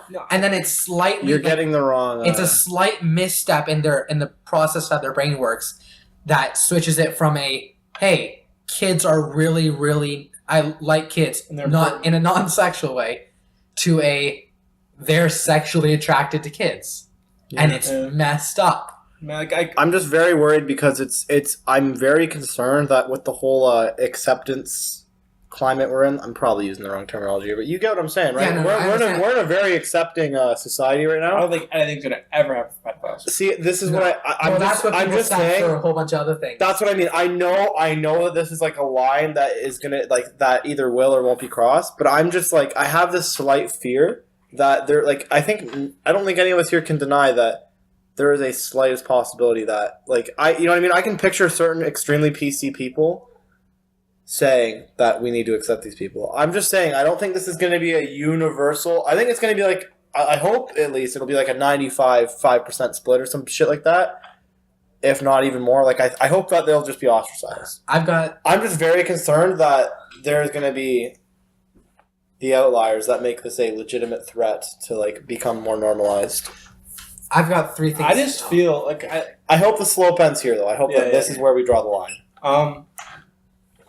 I need to word this correctly, right? So I kind of feel bad for pedophiles. I don't feel bad that they prey on children and all that. Yeah, I get what you're saying. I don't. That's fucked up. But it is an actual medical, psychological. And they're stuck in it. They're stuck in it. Actually, I was gonna say that. I'll say some of that. Where it's the problem is it's really stigmatized, where they can't go to a clinic or some not mental institution, but a psychologist or something like that. And they can't say they can, but it's they're really scared to go to a psychologist and say, "Hey, doc, I'm attracted to kids. I really need help with this. I need to fix myself." Yeah. But a lot of them just can't do that because they don't see the problem because they're so wired from birth to be like this, right? Well, they don't think there's they don't that think too. There's an issue. But even if they want to, they can't because they're scared that they're going to get reported to the police by this. Well, it's a real concern. It is a very very real concern. This is where I kind of feel bad because they can't control these instincts. I'm not saying it's a good instinct, but I just think that the fact that they don't have a support system where they can go and get this help. If you have depression, you can go to the therapist and talk it out, and you can kind of work on these issues. You're never going to solve the problem, but at least you can make it better and resist these urges to do sorts of things. With them, at least they could in a better world, I guess they could kind of talk about it and be like, "Hey, I have this issue, and I don't know what to do about it." And this also links into more different types of drug research and how to rewire the neurons in your brain so that you can have different perceptions of things. You know? So on the one front, I feel really bad because they don't have this system where they can change and like possibly like better themselves. And on the same note, I'm just like, it's not right regardless of what you do. I'll give my my piece on it because you guys are right, and I was, I like to give the whole abrasive like, wow, fuck these guys, but I'm gonna give my honest thoughts on it. My honest thoughts on this whole thing is that the whole no map thing and the whole map thing and all that shit, and them trying to like create a huge platform where people are like where they're trying to make it accepted. I think wrong. There shouldn't the whole like no map thing and all that. I don't know if you've actually looked into like the way these communities operate. Yeah. The way they operate is not okay. Should totally be ostracized. Well, pedophiles that are looking to actually like fix themselves and only fix themselves and not create any sort of justification for their mental state. I'm all for it. I think that we should always try and help mentally ill people, but letting them have a platform of any sort where they support each other and like make it think it's okay is fucking wrong. It's sick. Their echo chamber. And this is what I mean. I get what Lee's saying, but that's the slope that I'm worried is going to be crossed. People are going to think they need to be helped to let them have a platform where they can say it's okay. I'm very worried that line can be crossed. Yeah. And that problem is that line, it may seem thick, but I'm worried that it's going to seem thin. It's thin, and I'm very worried that it's going to get crossed. And that's what Tumblr was. Yep. Tumblr absolutely allowed that. And and Tumblr was a more fringe platform, no matter how you put it. I'm worried that with Twitter and all that shit, I'm worried that there's going to be, even if one mainstream person goes in support of these communities, which I think will happen. I think a few people have been banned. I think a few people, like these pedophiles, have been banned off Twitter. I fully support Twitter in doing that. Oh, of course. Who the fuck's going to deny that? And I'm just worried that someone, I know, like someone who is even slightly mainstream is gonna support this map or no map bullshit. PewDiePie supports pedophiles. I'm just, I am just very concerned that this movement will get any form of support, and it will start a slope in any sort of direction towards this movement. I want to see it killed. Any mainstream like. I'm not trying to feedmonger. Legislation, like I'm not saying that. Ever fucking I'm not saying that, Lee. I'm just saying that like groups of it. I'm just saying that any sort of. I'm not implying that. I'm not implying we're gonna get to the slope of like. I'm not the pride. Okay, I think I'm explaining myself bad. I'm not giving it like. I'm not trying to give it like a transgenderism vibe. I'm not trying to say like, oh, it will get legalized or some crazy shit like that. What I'm saying is that like. Yeah, that sounds stupid. Illegal. No, listen back. That's the way I was making myself sound. I was trying to fearmonger that. I think at least that's how I sounded. What I'm really trying to get at is any sort of normalization and any sort of platform is bad for everyone because it gives them the mindset that it's okay to continue living like this, and it gives people the mindset that it's okay to accept these sort of disorders. That's what I'm getting at by the slippery slope thing. We're not at that point yet, but I'm worried that people are going to think it's okay for these people to have disorders and not fix it. Not acting on it or anything, but I'm just worried that we will get to that point, which I think is a realistic point to get to. Mm-hmm. That's all. I think it's okay for them to take an inch, but not the mile that they're trying to take. Like, the expression, you give them an inch to take a mile. What's the inch, though? Is the inch just them getting help? The inch is them getting help. Yeah, you got it. We should get back to this. Yeah, no, it's still political. I know, but it's not regarding the election. The main topic was supposed to be the election, but we're done. I think we're done with that. No, we're not. We're not going to done. We're going to loop back. All right, I'm just making sure. We're going to look back on the mountain and be like, yeah, fuck it. Yeah, we talked about fucking guns. We talked about. Hey, we're not chainmail. Yeah, chainmail. That's right. I love chainmail. Okay, sorry. Chainmail is interesting. No outlook. The NDP is sharking votes from the Liberal Party. The beard's great. The beard is great. I love. So we're looking at a picture of Jagmeet Singh. Sagmeet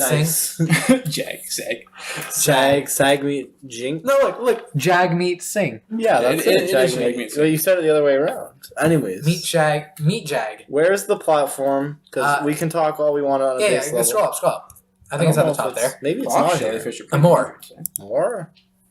Go to no. About the NDP. Just search up policy book right there. Oh fuck. Good one. Anyway, this is archaic. Why is this? Why is it a PDF? Yeah, this is weird. This isn't just the website. This is dumb. Anyways, we're gonna look at it though. Yeah, we're gonna look at it though. Okay. It's not. Yeah, they're definitely going to shark a lot of votes from the. Oh, there we go. And that's a shut door. Anyway, they're definitely going to shark a lot of votes from the Liberal Party, I think, this election. I don't want to read just this. because Justin Trudeau's so unpopular and getting less and less popular by the day. Do we... This is... Here, wait, let's just read the headlines. See those yellow highlighted text? Yeah, here? this is kind of gross. Here, industrial policy, blah, blah, support strategic sectors. Oh, strategic sectors. Oh, what's that? I'm not reading this. This is a lot of text. I can read it like... There's like... Why don't we just... Why don't we... this is why... Why don't we just go on like the Wikipedia fucking... About let's click about NDPs to see if we can see anything. No, like, it's not. Short. More about some information. Some little information. This is the about. It's not. NDP. Just don't. It's Canada's new country, Stop, the hopes, blah bullshit. blah blah. William, A proud history over the last 50 don't make us years. suffer. It's bullshit. Non-corporate. Not corporations or the ultra rich. Or We the- believe in building a society that's more equal and more just for everybody. We've We determined to determined- fight the solutions. From skyrocketing housing prices to soaring out of pocket healthcare You know, if costs. you keep scrolling, apparently Canada's- the hammer and sickle comes up. I don't know if you... Where? No, he's I bullshitting. know, I'm joking. Go on. We believe in the See, movement look. because we know that policies about. The housing Yeah, market is about pretty people. fucking ridiculous. Yeah. Well, who No, caused that? it's... The Liberal Party. Okay, but These are guys. These guys are going to go. I mean, Yeah. No. we're never Yeah. going to own a house. You understand this, right? Unless we have like a banger of a job. Like anyone who has just a mediocre job, you know, Or like just go somewhere 60 to else. 80 grand a year. You know how long it's going to take for any of us to get a house? I Like know. back in our parents' days, you could get out of college or university and get a house in maybe 1 or 2 years. Yep. Like you could live on like the rents to live in many places near school. It's ridiculous. It's disgusting. My brother It's- pays two between him and 4 people. They pay It's good he's 2500 combating it, but it's not a month. That's a multi-level problem. The housing problem didn't really come from one thing. It was a multi. Well, I know, but like Yeah. I'm just saying. I don't like William blaming just the Liberals. No. But it did have a lot of to do with their policies. But something I really like that they It was a it is build-up. also the Chinese. the Chinese a lot of- investment. In my opinion, This- okay, right so now, out-of-country the money is a Chinese, the out-of-country thing's a huge This problem. isn't It's a big- racism against It's quite China. an obvious one. This yeah. is a Chinese people literally came and bought loads and loads of houses. They Like, literally came thousands and thousands of houses at a time from the from just anyone who's willing to sell. it's Forget was. They're still doing it. it's foreign money. just- but it's on a lower bit scale. more legislation on it, but it's still happening. It's still happening quite widespread. I've seen it. I can think of a few examples from like personal And then- situations. which, I really Things in Vancouver, for example, there was, I think it was like a 20 or 40% tax that was put on foreign investors, as it was said. But everyone knew it was like against Chinese. Because I'm okay with that. To be Something- honest. something's to happen, though. Like, In they're this buying up market, the entire market. you know, I'm all for that good old freedom, but foreign investment like that fucking over our market, I'm sorry, it's not healthy for anyone. yeah, Besides them. no. So there's free trade to an extent. Like, so this is one situation where free trade breaks down. This is foreigners ruining our freedom. Not exactly. Yeah, I fucking I don't know about that, but yeah, Yeah. sorry then. That didn't come I'm out. going That to didn't call come you out on that right. right there. That didn't come out right. But Yikes, that was bad. what I'm saying is, That was more like them ruining so our market. I'm all supportive of free trade to a point. It's like I'm supportive of this policy unless someone fucks it up. And then I say, oh, that person who messed it up, we either imprison them, or if they break the law, or if they do whatever that we don't like them doing, we ban that one specific thing. The thing about free trade is it can't be as specific. You can't exactly invoke sanctions against just China because that really hurts diplomatic reputations. Yeah. And a single city doesn't have the power to induce foreign tariffs against a country. Yeah. What they can do is do a market ban and a market thing against all foreign investments. Yeah. And because it's pretty much only the Chinese that are buying there, you're only going to affect the Chinese. Yeah, that's what I was more getting at, is that not really freedom. That came out really bad. It was more like that much interference in our market is just completely fucking us without our say, really. It was just them coming in, buying up everything, and too fucking bad, your housing market's screwed with other factors. Yeah, well, you can't be, because then you're going to be entirely reliant on that Chinese factor. That's what I was getting at. And you can't, and that pretty much creates like a slavery state. Exactly. Like a slavery city where you're entirely subject to, what's it called? The Chinese. Oh, and now they've brought across some chips, so now we're gonna hear some nice. Ready for this ASMR? Some nice crunch. So now we're in an ASMR podcast. Salt went straight down my throat. And because of that chip problem, we're back. The end. What do you mean the end? The end. Chinese ruined the market. Close the book. Different topic. It's pretty local to us, but they're cutting down the North Glengarry Forest without proper legislation, without proper sanctions. What? Yeah, right by. Oh right, I saw that. Yeah. Like, okay, so the street I walked by. What? No, home. a company started chopping down the North Glengarry Forest without any legal sanctions. So I saw. Actually, you know what? Now they have a stop on it until they can get proper. But they cut down a couple acres. Like it's pretty fucked up. It's bullshit. Like piles and piles of wood right on the side of the road, and no one fucking stopped. No one questioned it. It was ridiculous. You know what I saw? I saw that. I literally saw that, like a sign of that on one of the houses as I'm walking home. I see that on one of the signs. Like, what the hell is it? What happened to the East Glengarry Forest? I don't even know where the East Glengarry Forest is. It's right by side. Yeah, but like it's ridiculous. You can't do that type of shit. No, it's literally illegal. Companies with deep pockets, so they don't give a shit about. They don't give a shit about the environment. They don't give a shit about the swamps. The actual impact it can have on a community to chop down this much. Revoke their license to do this. To do anything. It's not even like it's good land to fucking build houses on. No, it's not. It's a goddamn honestly, like if people do things like that, you literally have to revoke their license to do things. I don't care if it's if you are whatever it might be. If you think, oh, I'm doing the right thing, or I'm just trying to give people houses, I don't care. Revoke your license because you're doing something illegal, and they know they're doing it sleazily. You know what else is bullshit? No one just accidentally cuts down a forest and goes, oops, I thought I had the legal fucking ability to do so. You know what else is bullshit?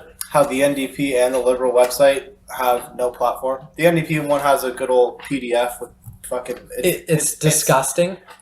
It's not... And it's 23 pages. It's only 23 pages. It really should be like the People's Party and shit, though, where they just have all of their, like, actual policy... You know what I mean? Just and then they have these massive, like, if you have these little sections that you can read, and then you want to read more about it. You can get the main idea of what they're trying to do, though. And then you can look at these massive sections that you want to. If you're interested in what they actually want to say. The NDP one feels like I'm like reading a contract. the NDP one looks We're like not doing that, to be clear. It's from like 2005. And the Liberal one is literally not there. It's a 2015 one. Well, we've talked a bit about the NDP anyways, and unfortunately I don't think it's worth our time to try and skim the PDF. Next, the main party. The main idea from the NDP is it's typical NDP heavy socialization, I think, and I think the juiciest thing I saw, which could be outdated, was decriminalization of drugs, which I don't think would happen if they got in. Well, they'd be pretty sick if they did. It would be super sick, and I'm so for it, but... I'm so for it. It's just... to keep in mind what decriminalization is. It's not legalization. I know. I'm not explaining it to you. I'm explaining it to them. I thought you were explaining it to me. I thought you were we all know. Fool. Yeah, shit, I'm sorry. I'm an actual motherfucker. I'm sorry, Will. I'm stupid. Okay. Please don't I hated you anyway. What decriminalization is it's pretty much, it doesn't make everything legal. It just says if you are caught with drugs, not distributing, that is, if you're caught using or having drugs on you, you are fined, but you're not put in jail or anything like that. You're not arrested for it. You don't get you don't get a criminal record. Yeah. If you want a good example of a society that's pretty well developed, Portugal. Stop. Not Portugal. If you want a good example of a country, I was going to say society, but a country that's had a certain substance be decriminalized for quite a while. Amsterdam's a good example because they aren't legal there. Like it's legal to sell in quotation marks, but like it's quite a big gray area there. That's a good example of what decriminalization could mean for certain substances. What? Although the decriminalization that they probably mean is a bit more strict than that, like actually selling it. But if you want more of like a policy example, you're not really going to see like stuff besides statistics. Well, anything in Amsterdam really, where anything that's not right on the coast is a bit of a shit show in Amsterdam. Yeah. And so it's not the best example. I think something like Singapore. I love Singapore. Amsterdam is not the best example. No. I know it wasn't. But I love Singapore in almost every way. Singapore, there is some corruption in there, and people really like to point out the corruption, but it's a lot less corruption than a lot of other systems and other countries. Yeah, that's one of the biggest flaws they can find in Singapore, just because it's such an amazing place. However, it is like a massive trading hub, so you got to keep that in mind, and it's also a massive like investment hub in what's it called, like stock markets. It's also big for that, so it might not work everywhere, but Singapore's example is amazing with what they do with their limited land and population and influence over the world, because they have, despite being one of the smallest countries in the world, they have massive influence over quite a bit of the world. I was more getting at. I'm sorry. I want to close my point here instead of. The Amsterdam example was just a good, better idea of something that's been really developed. But what I was also going to say was, if you want a more accurate description of what it'll be like, you can probably look at how Portugal and Singapore. Spain? Didn't Spain also? I don't think Spain did. No, it was just Portugal. I think they were thinking about it. Yeah, I think it was just Portugal. Anyways, Portugal is a good, accurate example, but if you want to see what it could develop into, Amsterdam is it. That's my closing thought. Well, that's one of the, like... It's probably going to be That's the bad route. It's probably going to be... Yeah, that's cancer. If you want a good, like... good example what am I getting at? What was it? Oh, my point is, what it could develop into is something like Amsterdam, but what it'll... Hopefully. Be like is pretty much a carbon copy of Portugal, to be honest. Yeah. Nothing will really change. You'll see good statistics. Everyone will be happy. Mm-hmm. I mean, the end. Well, the thing about Portugal, if you look at the recent statistics, it's going slightly negative, but hopefully it turns around. Just with people. It's still lower than before. Though, it is definitely lower than before. Yeah. But a really good. I'm just a massive fanboy for Singapore. A really good example of it is. What do you guessed? Singapore, because Singapore does everything amazingly.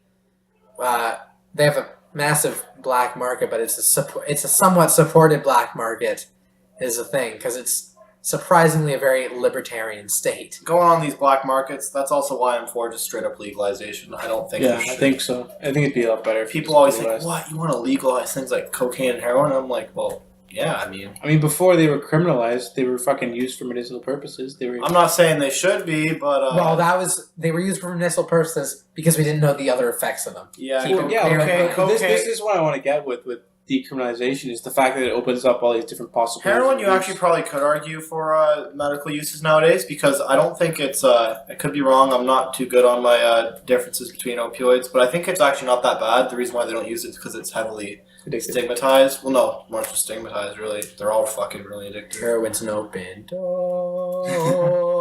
No, but it definitely opens up a lot more different possibilities for medical research and a lot more. For a lot of things, like MDMA, ketamine, what other interesting ones? Every psychedelic. Psilocybin. Any psychedelic, actually, yeah. Any psychedelic and then ketamine and MDMA are the really curious ones. But the thing is, a lot of these drugs that are classified as substance 1. Like a classified substance. Fuck, what was I gonna say? We should get classified as. I don't even know the word. Pardon? So it's classified as level 1 or. I don't even know. Anyways, a lot of them that are classified in the top bracket Schedule 1. Schedule 1. That's the word. A lot of them are in Schedule 1 are classified as completely like not useful for medical trials or like any sort of research purposes. Like they have completely useless. They have no medical benefits. Yeah. and marijuana's in that bracket, psilocybin, magic mushrooms are in that bracket. It's really weird. It's really weird because those are the ones that actually can be used for a lot of medical purposes. But they're also the popular ones, is the thing. And people like to really hate on the popular ones. Well, they're criminalized because they are the popular. Yes, that's exactly it. Because there's a story from our podcast. Here, I have so much thoughts. just like last week, we discussed drugs. So we'll sort of jump off that topic right now. You should get back. And just because let's be stuttering shit. And it's fine. It adds character. Builds character. I've been quite the retard this episode, so it's fine. Well, no, that's just your regular everyday life. Fucking dead, you know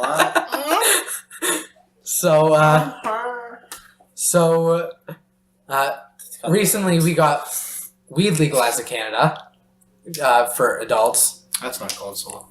And yeah, it's not going so well. Not in terms of like people misusing it, in terms of how the government decided to management. Well, the government's just vomit in the mouth. Yeah, really government's bad. not very good at many things. We should get back to the government that did that, and the government. Yeah, that's exactly. That should do that. They got back to liberals. Let's look at their policies. Their 2015 policies that they haven't updated yet. You can't really fault them that much for the whole legalization thing. It's a really no. It was on quite a few different levels. It failed. Yeah. It's hard to do. Mostly the provinces that happens, failed, but we're so it's the same thing that they had up last year. Things that they had up last year was like, what real change mean? Yeah, what does real change? What the fuck? No, that was because I think it was something with Harper where he's like, something about change. I don't even know, but it's pretty weak.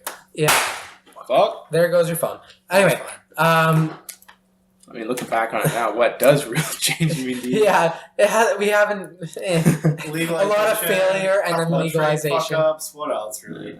So some good, some bad. Not a good. So they said they were gonna abolish first past the post. Maybe not. Look where we're at. No, they said they're not going to do that anymore. Yeah, they did. Help the middle class. I think the middle class has been hurt more, and it's been growing in the negative direction. I get that. No, yeah, totally. Yeah. And trans rights. They're actually. Why is this at the top of their webpage? Can we just? It doesn't matter because that's how it's sorted. I mean, 4 years ago it was a lot worse. It was a lot worse. Thing is, that's a fair point. I want to speak about this. Trans rights. There's been a lot of push. I think a lot of it's been good. Just in general, I think, but now there's a lot of pushback because it's starting to go too far. The feminist thing is one of the like Gamergate would really kick that off, like that. What do you mean the feminist thing? Like where people are having a lot of backlash to feminism and their oversteps and other things, all the things like that. Well, where it's like what oversteps have they made though? For example, like where it's here's an example. In Canada, women are more likely to like the sentences are less. There's less. There's less women in the Senate. No, sentences for criminal sentences. That's kind of messed up. Yeah, it is messed up. Or women, like the education system is geared towards women, where they have a better chance of succeeding. They get introduced into colleges and universities more, despite the fact that women have a majority share in college and universities. I think it's pretty obvious. Which is something funny that they tried to make a case for. Is like someone made a joking case. I believe they really wanted was to abolish the laws entirely, but they made a joke case. Hey, look, men are a minority in universities now and colleges now. We should have programs for men instead. Take away the women's programs to boost up the men's numbers because it's not even anymore. But I believe it was more of a joking thing. And that there's a lot of pushback, and that all started with Gamergate, and now it's being pushed back. I think the take there is that feminism's really overstayed its welcome. I think it's gone just too far. I don't think it's feminine in the sense that it's supposed to mean, as in like I think first women's rights and it's just like equal rights is what it should be about. Yeah, but I'm going to be honest with you. I'm so down for that, and like women should be equal. And women should have the exact same opportunities as men. Who's arguing that's what I'm saying. It's gone past the movement. Okay, the definition itself good. The movement itself, come on, bad. The movement is not that anymore. No, who's going to pretend the movement's about women's rights anymore? Seriously. Like, well, it's more of just it's about pushing for like random shit. And we need to do an Whatever episode. they feel like. We got to get our token women on the podcast to discuss this. Yeah, we should. Let's go over other party politics. Well, no, I was just gonna say that first and second wave feminism. People really like. I really support. A lot of people really support. Of course. The vast majority of people support that. It's third wave feminism that has terrible. the biggest like issue with it, with a lot of pushback. Fucking bad. It's getting worse too. But now looking We're at saving that. and I think Justin Trudeau has been called the feminist prime minister. Like that's one of his titles. Let's try and go a bit quick. That he's endorsed. Let's try and not take like 15 minutes of topic here. Help the world's poor. I think it's stupid. And I don't think we should be paying for like we're way too generous in terms of giving countries money. I think we need to kind of focus on our own issues. Well, there's a little bit of that where it's like it's give and take. I know. I get that too. We give them we're giving too much. we give them monetary support and other things like that, and we gain world favor in the world. We gain sort of influence and general people like us. It's the same reason. Have you ever traveled outside Canada? And it's like, hey, we really like you Canadians. Where people generally Cuba's a great example of that. Cuba loves fucking Americans. Cuba loves Canadians, and they hate Americans. Americans kind of assholes. Well, they invaded Cuba at one point.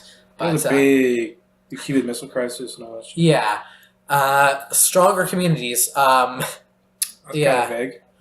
They have a picture of a pipe there, talking about that pipeline in what's it called it's not called the Yukon pipeline. It's called the something. I know it's in America. That's fucked up, dude. No, the Canadian one. The Canadian one? North Alpine Didn't a bunch of people get lead poisoning? A bunch of native people get lead poisoning because of the pipeline. Yeah, I was pretty sure it was like lead or mercury poisoning. How did we get talking about the pipeline? Because he has a picture of a it's pipeline a picture right on the here. actual. Yeah. And jobs, skills, and training. Yeah, blah blah blah Generic blah blah. fucking bullshit. It's all. Oh, they have a thing called labeled F-35, which is a plane. We don't really need plane. the F-35. We don't fucking need a stealth plane that costs like $6 million. We don't need it. We really don't need it. Like we don't need a bigger Air Force. I'm all for us getting smaller everything. The donation thing, that's a good point, Will, that like we're giving and taking. It's not just like as clear cut as like I said it and a lot of people say it because everyone's like, stop giving money. And you're right. Yeah. Like, I said that too there, but everyone's got to look at it from the bigger picture. Because you levy a lot, like things that you've given to people, you can levy that later. Hey, look. No, you're right. And we have. And you can strongman people too. Like, hey, look, we've given you $500 million a year. Are you going to really have bad relations with us and have us take that away and denounce you, and a whole bunch of other countries will then say, hey, we're not giving you any more money anymore? Civ 6. Sorry. Warmonger penalties. Why doesn't America have any more warmonger penalties, dude? Well, they haven't declared war on anyone. No, you have 7 active wars right now. Yeah, well, publicly. It is public. You know what I mean. It's not as like a big issue. Let's just talk about the juicy stuff here. Strategic priorities. Let's not talk about planes. Royal Canadian Navy, Canada's infrastructure bank, Central and Eastern. Okay, we don't. Let's just talk about the juicy stuff. Blah blah blah. Agriculture, unions. I don't mind agriculture. That's pretty cool. Sure. Did he do anything for agriculture? I don't know who's against. I haven't heard a lot of. These are all just stuff. Like they haven't done much for agriculture. They haven't done most of the small stuff. Child care, that I don't think they really help. Oh yeah, actually that was an interesting thing. Didn't we see a while back with the these guys? No. It was like in the People's Party and corporate welfare. And corporate. Oh yeah, like you know how so Lee, you know how like big companies like GM and Amazon and all these other things have been paid tons and tons and tons of money to stay in Ontario, to stay in Canada instead of moving to Mexico or the U.S. or somewhere like that, where they have more of an advantage. That's, I think, what they're talking about. I thought they were talking about people who just can't afford to live. That's what I thought too. But it's not. It's about businesses. Yeah. I mean, that makes sense. If businesses are bankrupting themselves so that they can stay in the market in certain areas to monopolize it, I can get down with that. Government cannot pick winners and losers. Only the free market can. Giving bailouts to bankrupt businesses is not only a waste of taxpayers' dollars, it also severely distorts the market. I completely agree. Of course. This is amazing. For example, in the bailouts, like the Wall Street bailouts, if that was today, I would not have supported that because that was complete bullshit. Those businesses should have failed, and they should have failed hard because they deserve it. Yep. But we keep praising the People's Party and ignoring the other ones. Canada's North. Anything else interesting? Water. They have a section. Water is very important, though. Water is important, especially in Canada. Yeah, a lot of this is important, but it's all. I think we have a major, quite a bit. This is too much. This is just too much stuff to do for one party, though. Well, most of this shit didn't happen. That's the reality. Official languages. Most of the shit either didn't happen, Lee, or they did one tiny thing. They could say, "Oh, look, we fucking helped children." While it's definitely difficult to push things in both American and Canadian governments. It's a system designed for gridlock. You can't make such drastic changes in such a short period of time. Well, right? to be honest with you, I was okay with the gridlock until something I know we keep praising it, but the People's Party is the first party that I legitimately support. They actually have a section here about reducing. The first party that actually has a chance in North America that I'm actually genuinely supporting, and I'm okay with 90-something% of their policies, if not all of it. This is What's that one? This is fucking Unleashing awesome. Canada's potential. Oh wait, no. This is one here. Decentralizing and shrinking the government. This is literally. They actually have an entire thing on shrinking the government's power. Please. And reducing the government's power over its people. This is amazing. It is amazing. Go to scrap the federal carbon tax. I don't support this actually. I want to protect air and water, but carbon tax. I'm not too opinionated about it. Read it out loud. What? I'm saying legal. Read it out loud. The whole thing? Canadians all want to protect our air and our water, but a carbon tax won't do that. Even defenders of a carbon tax have said the type of tax that is being proposed by Justin Trudeau and Michael Chong will not do anything for the government or the environment. It will only take money out of the pockets of Canadians and put it into the government's coffers. Let's be clear, this is just a big government scheme to create more programs. It's wrong. It should be repeated. It should be repeated, what? Repealed. Or repealed, my bad. That is the right plan. Yeah. I think I'm not sure about the carbon tax thing. On businesses, against it. on the business standpoint, the carbon tax is important because it stops businesses from doing such dirty ways of creating their goods and services. But then I really like cap and trade. Cap and trade is a really good one.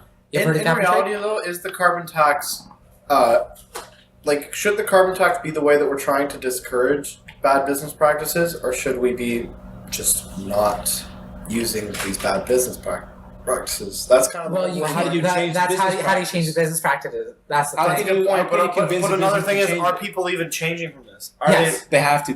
They have to because it costs them too much money. They legally have to. You ever heard of cap? You've heard of cap See, and that's trade? what I mean. I'm not too opinionated on this. I thought that this wasn't really helping. Lee, have you heard of cap and trade? No. Okay. Is this helping though? I actually do not know. It's helping a little bit. Is it helping? It's slowly changing. So cap and trade. What harm is it causing? It's affecting the environment. Smaller businesses, it's hard for them to upgrade their equipment, so they can't produce at such a high rate. I'm not too opinionated on it. I'm saying shit, but I'm not really I'm not strong on this because I don't really know much. Well, okay, this is why I support cap and trade because. So let me describe cap and trade. Cap and trade is pretty much each business has a cap on how much waste they can produce. Some businesses who create a lot of waste produce more, and some businesses who don't create a lot of waste create less. And for example, those big businesses, and I don't like big businesses personally, they're not usually that good. Like Google can really mess people up nowadays. They haven't yet, they might. But big businesses this keeps them down because it really puts a cap on how much they can do. And these smaller businesses, to grow larger, can then sell part of their cap to this big business and raise their cap so that big business can then create more waste. However, that smaller business then makes more money and can grow to the size of that big business. And then that big business shrinks and that little business grows. until we have a whole bunch of medium-sized businesses, and that's absolutely amazing because competition and everything like that. That's part of the reason why I like cap and trade. That's cool. That makes sense. Yeah. You know, I get the idea of it. It's to even the playing field in a actually productive way. Yeah, but not I don't by just saying fuck businesses. I don't like the flat carbon tax. I don't like the. Like I said, I didn't know much about it, but it seems like this is not the right move. No, so it is the right move, but I think cap and trade is probably the better option. Yeah, that's what I'm getting at. I think there's. Well, we've been over the firearms thing. We've been over the fucking firearms. awesome. Actually, you know what? Before we look more into this, Well, no, we didn't go over the specifics. let's look at the Conservative Party. Governing documents, our Constitution, let's take a look at. Is it even gonna? Let's see here. Is it? Where is? Let me. Our party. Candidates. Learn more. Our party. Where is it? It's just right there. Up. Yeah. Oh, there it is. Our party. It might just be like the NDP page, though. Yeah. It's just a paragraph. Maybe. I'm getting the vibe that it probably is. Yeah, these things seem pretty outdated. They have a YouTube channel? I don't want to watch. I do not want to watch. Yeah, time to. Some really cringy old guy. Time to sub CadCast up to the Conservative Party of Canada. I don't think so. I don't think I want to do that. You sure? I think I want to not. So I don't like that the Conservative Party itself has been moving further, like actual conservative. I don't like actual conservative at all. I don't know if this applies. You know the actual definitions of conservative? Yeah, I know what you're talking about. Like literally, like when you think of like old school conservatives, Like monarchist conservatives sort of thing, where it's like stupid amount of power in the government. It's like big. It's all the.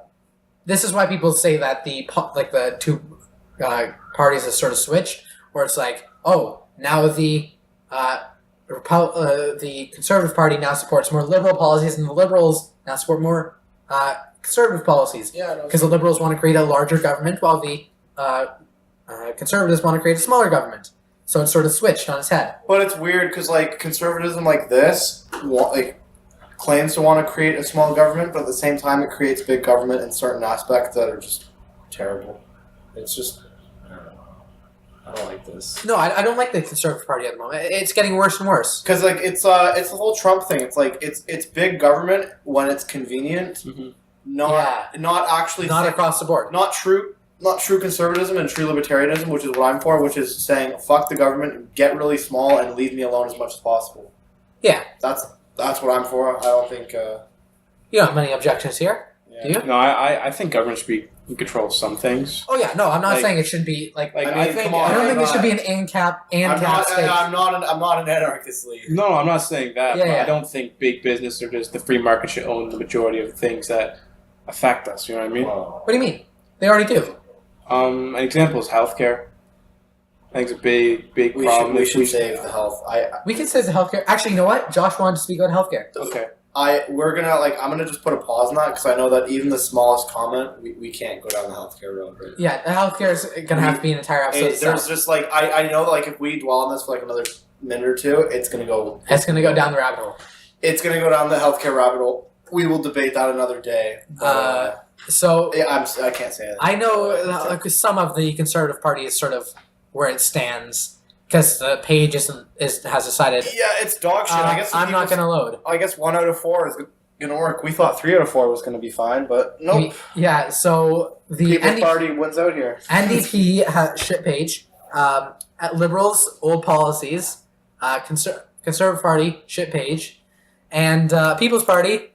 Amazing. Like actually seems to be like a modern page. Web design and getting its platform across. Really good. It definitely does have a very very professional. Easy to navigate. This should be every political party. This should be every political party. For people that especially say they know serious about like trying to actually be informed. This really helps the newer generations. This makes it easy. And this isn't lying either. Like this is like say you're someone that supports the carbon tax very heavily, like someone I don't know, just that's an example. It's not lying to you. It's not trying to like sugarcoat it like some of the other parties where it sounds like all positive. It has the not the trigger words, but the it has like what it's actually doing. No. What are those words like the special like terms you throw corporate in? welfare or get Ottawa out of healthcare and the transfer tax. Like if you actually disagreed with that, it's not trying to sugarcoat it or make it like a statement that everyone agrees with. It's getting its point across, and whether you agree or disagree with it. When you say end corporate welfare, it means we're going to end corporate welfare. We're going to stop paying businesses. No, like this is a very honest platform. That's what I'm getting at. This is a very honest platform. This isn't lying to people that would disagree with every single point. This isn't trying to make it all sound positive and nonsense like most fucking all politics nowadays. This is great. However, it's not the buzzwords. They don't have the buzzwords. Go down to the bottom, Will. Yep. Hit more and more on the fair policy for guns because there's actually a lot of good details that we didn't really cover. I just want to talk. Wait. Before we do this, I want to say something about the conservative policy. I'll be down for that one. I was going to say. That's what I mean. This is all good.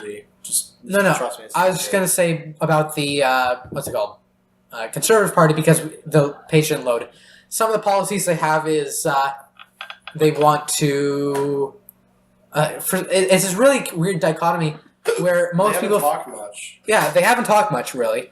I would say despite Andrew Scheer being the Speaker of the House, which is a little bit ironic, but and with their party, most people figure that it's Conservative Party, they're probably pro-choice. No, they have this really weird thing about them being really, really, really like almost radically pro-choice instead of pro-life. I don't even know that. Yeah, no, they're even more radically pro-choice than the than the Liberal Party is. Weird. It's weird. Yeah, it's really weird. Okay, let's. We're gonna scan. Here's what we're gonna do. And then we're gonna go on platform and we're gonna go through all these and we're just gonna skim through all these like bullet points. Okay, wait. Let's start from the top. Let's start from the top. No. We already did. Okay. I think to see if they're honest or not, we'd have to see how they perform in a government setting, though. I'm getting very nice. Hold on a second. You have to see how they. No. You can actually. Wait. Hold on a second. You can absolutely see where they have performed in a government setting. Guess who was the prime? I believe he's the premier of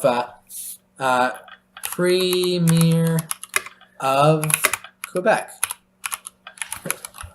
I don't think that's how Quebec is spelled. No, it's the B at the end, dude. Lee, I was just saying honesty in terms of they weren't like most. They're not sure. They're not like trying to be like, hey. No, they're not trying. They're not trying to. They're not trying to make everyone that clicks on the site coerced into the party. They're honestly like putting. They're saying their points. I'm not saying that the government will work. Who the hell can say that? Because maybe it couldn't. Maybe it will. I don't fucking know. But I'm just saying that like the party is already off to a good start in terms of being down to earth. They're being pretty honest with their points.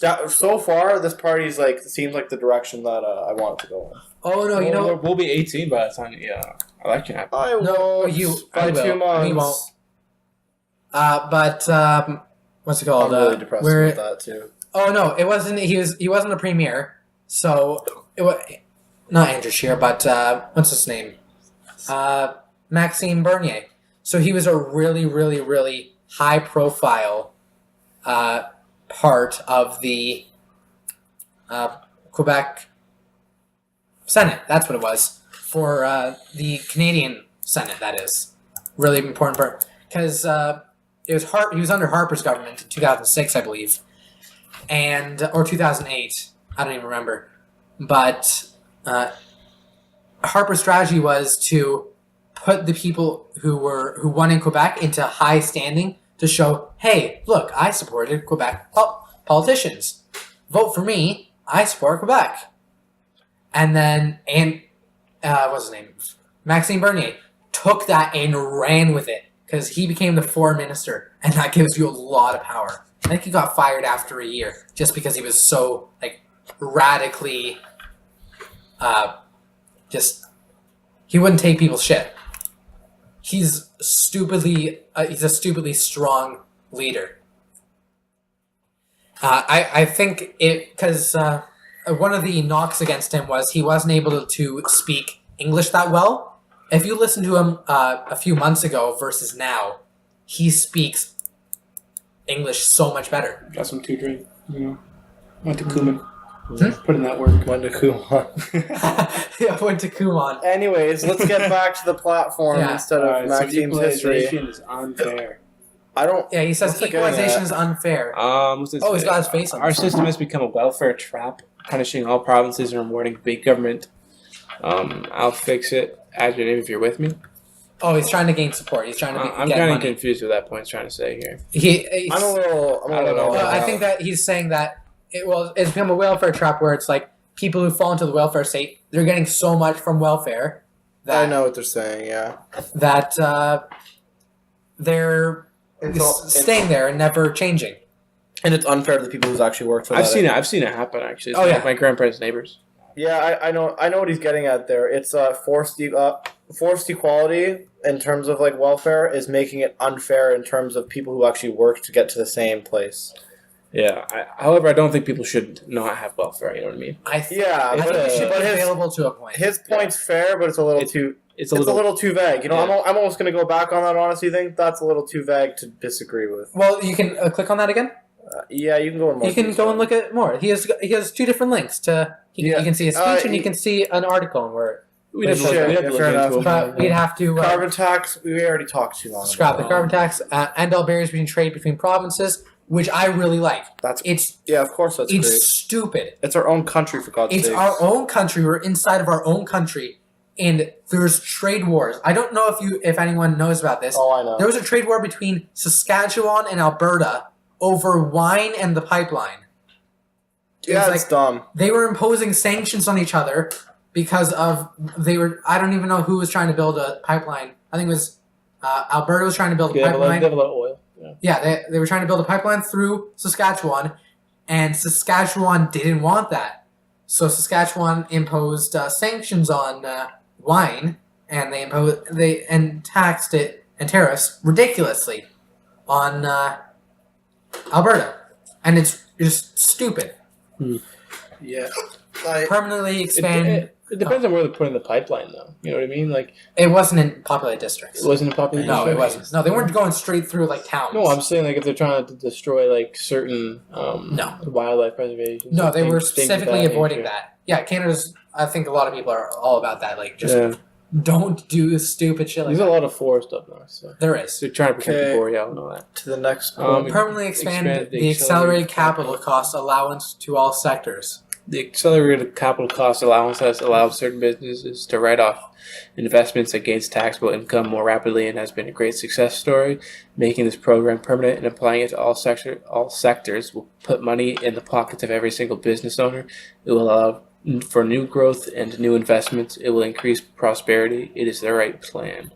I think that's one of his slogans. It is the right plan. I don't really get what this is getting at. Oh, I understand what it means. Maybe I'm not. I don't know. So more tax cuts is right. No, that's not what it means. So accelerated capital. What it means? Cost allowance. It means more infrastructure. It allows to all sectors, both like sectors meaning industrial sectors and commercial sectors, and what's it called? Not recreational, but residential sectors. Yeah. Where they're trying to build up infrastructure really fast and build up, well, not fast, but trying to increase the amount of money that people can build with. Yeah. To build up infrastructure and not information, but just business in general. All right, so aggressively pursue free trade deals.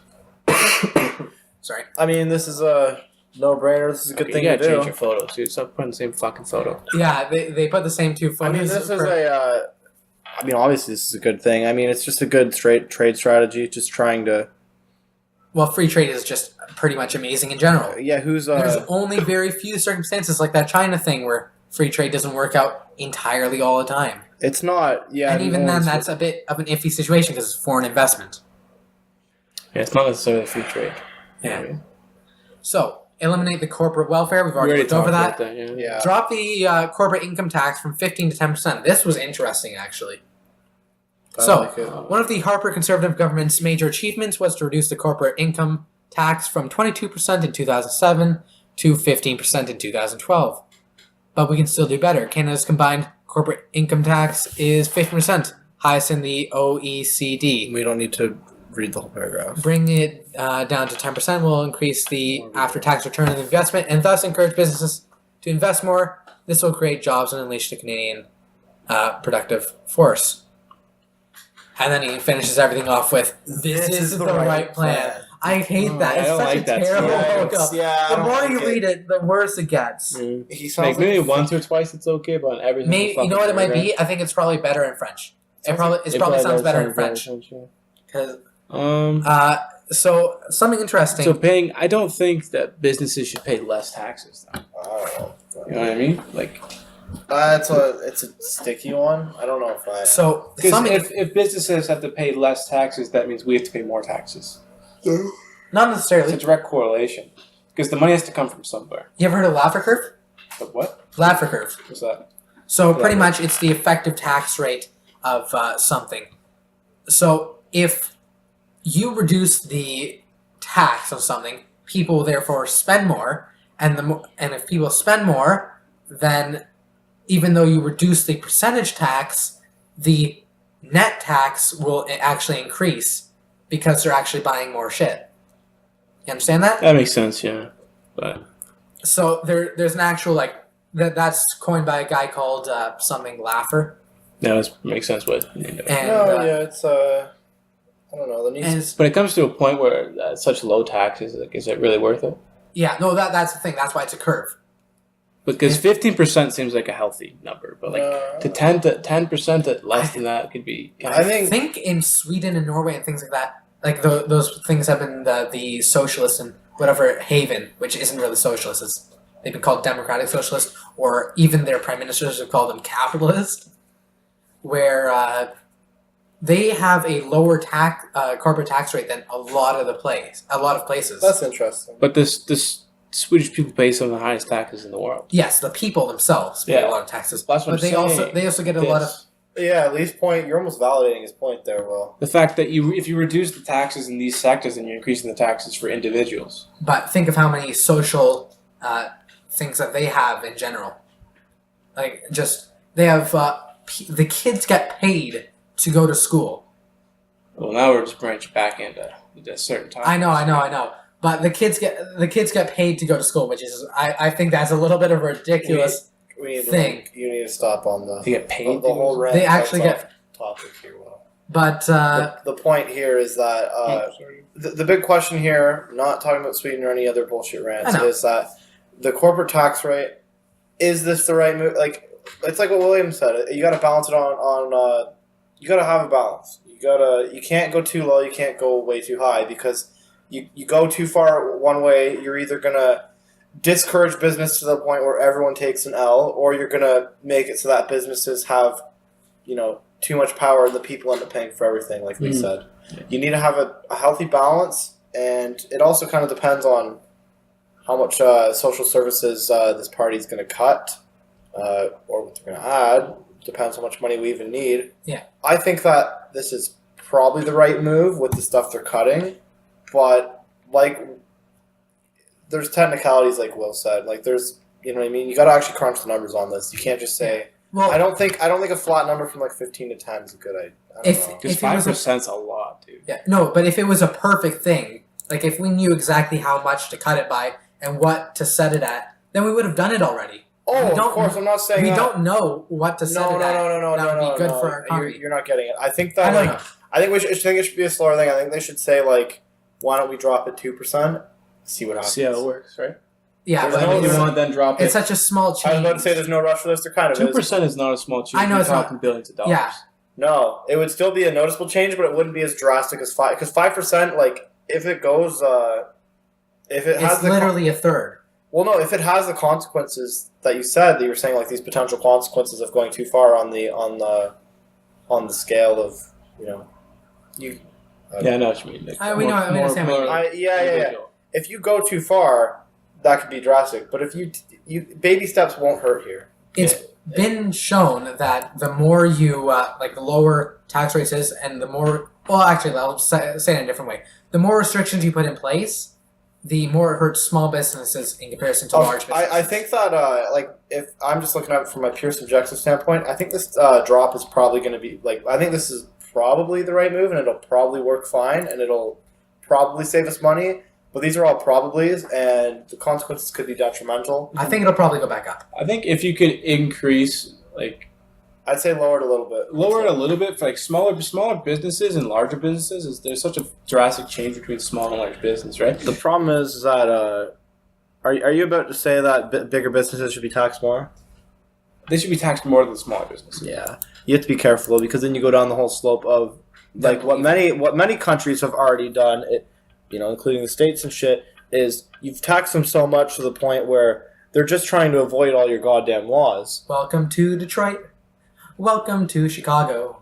And I think Welcome to the Rust Belt. Everyone. Also part of the system. I'm gonna say some shit. I'm gonna say some shit that's gonna sound really bad. I don't give a fuck. People that complain about things being made in China or third world countries or all these tax havens and all that shit. People are missing the point when they're saying, "Wow, we should try and force companies back into our country." Or get them out of these tax havens, or stop getting shit made in China.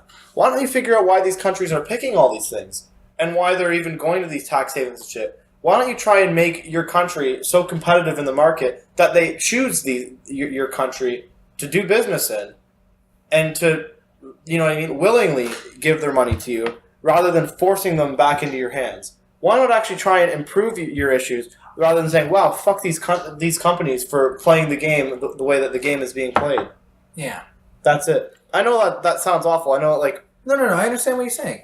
Yeah, we gotta fix the root of the problem instead of fixing the symptom. Yeah. I agree with that, yeah. No, because that's the thing. It sounds really bad. Wow, these tax havens are saving, all their money and shit. Why not figure out why they're using the tax havens and shit? Because the point is, you cannot fix that problem. There is no way you're going to solve shit being made in China or tax havens. They're trying to cure the symptoms, not the disease. Exactly. You need to come up with ways to actually fix it. Also, on a business standpoint, you're not going to want to pay those taxes. Yeah. If you can get it for so much cheaper doing something. And you can't. And as a country, you cannot solve this issue by just saying, "Fuck you, come back." You can't. You need to actually fix the problem. And you can't just bribe them every time. You can't just bribe them to stay every time. Yeah, they're trying to do the General Motors. Because it's not worth it after a point. Because you're going to have to pay them either so much money that it's not worth it to the government, or they're going to have to pay. They're just not going to pay enough money, and they're going to leave. And you're going to have wasted all that money. Yeah, completely. Something I was going to say, where if you lower the corporate rate, but you raise the person's rate, the what's it called, the income tax or whatever it might be for the individual, for the individual, they're not going to have enough money to spend in those businesses that have that lower tax rate. Yeah. So you got to find a balance between those two as well. For individual tax rates, I'm for a pretty low one, to be honest. I think that most of the taxes should be from doing business. Yeah. I think that individuals shouldn't really be forced to be paying for certain services like they are right now.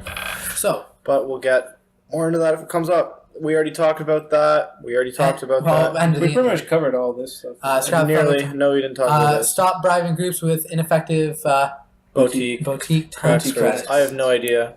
What's this? Every year it costs Canadian. Every year. Let's just try and skim it and then talk about it. Blah blah.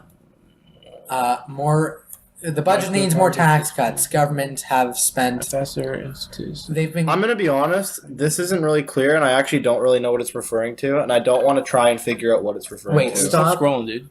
Sorry. Stop bribing groups in a frenetic. Every year, it costs Canadians billions of dollars to comply with the tax code. That's because each budget is more and more boutique tax credits.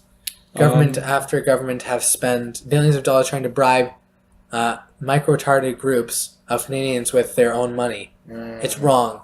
A Fraser Institute study found that... Fraser Institute found that there are approximately $20 billion worth of boutique tax credits that could be cut. Any tax credit that does not serve a concrete public policy purpose should immediately be scrapped.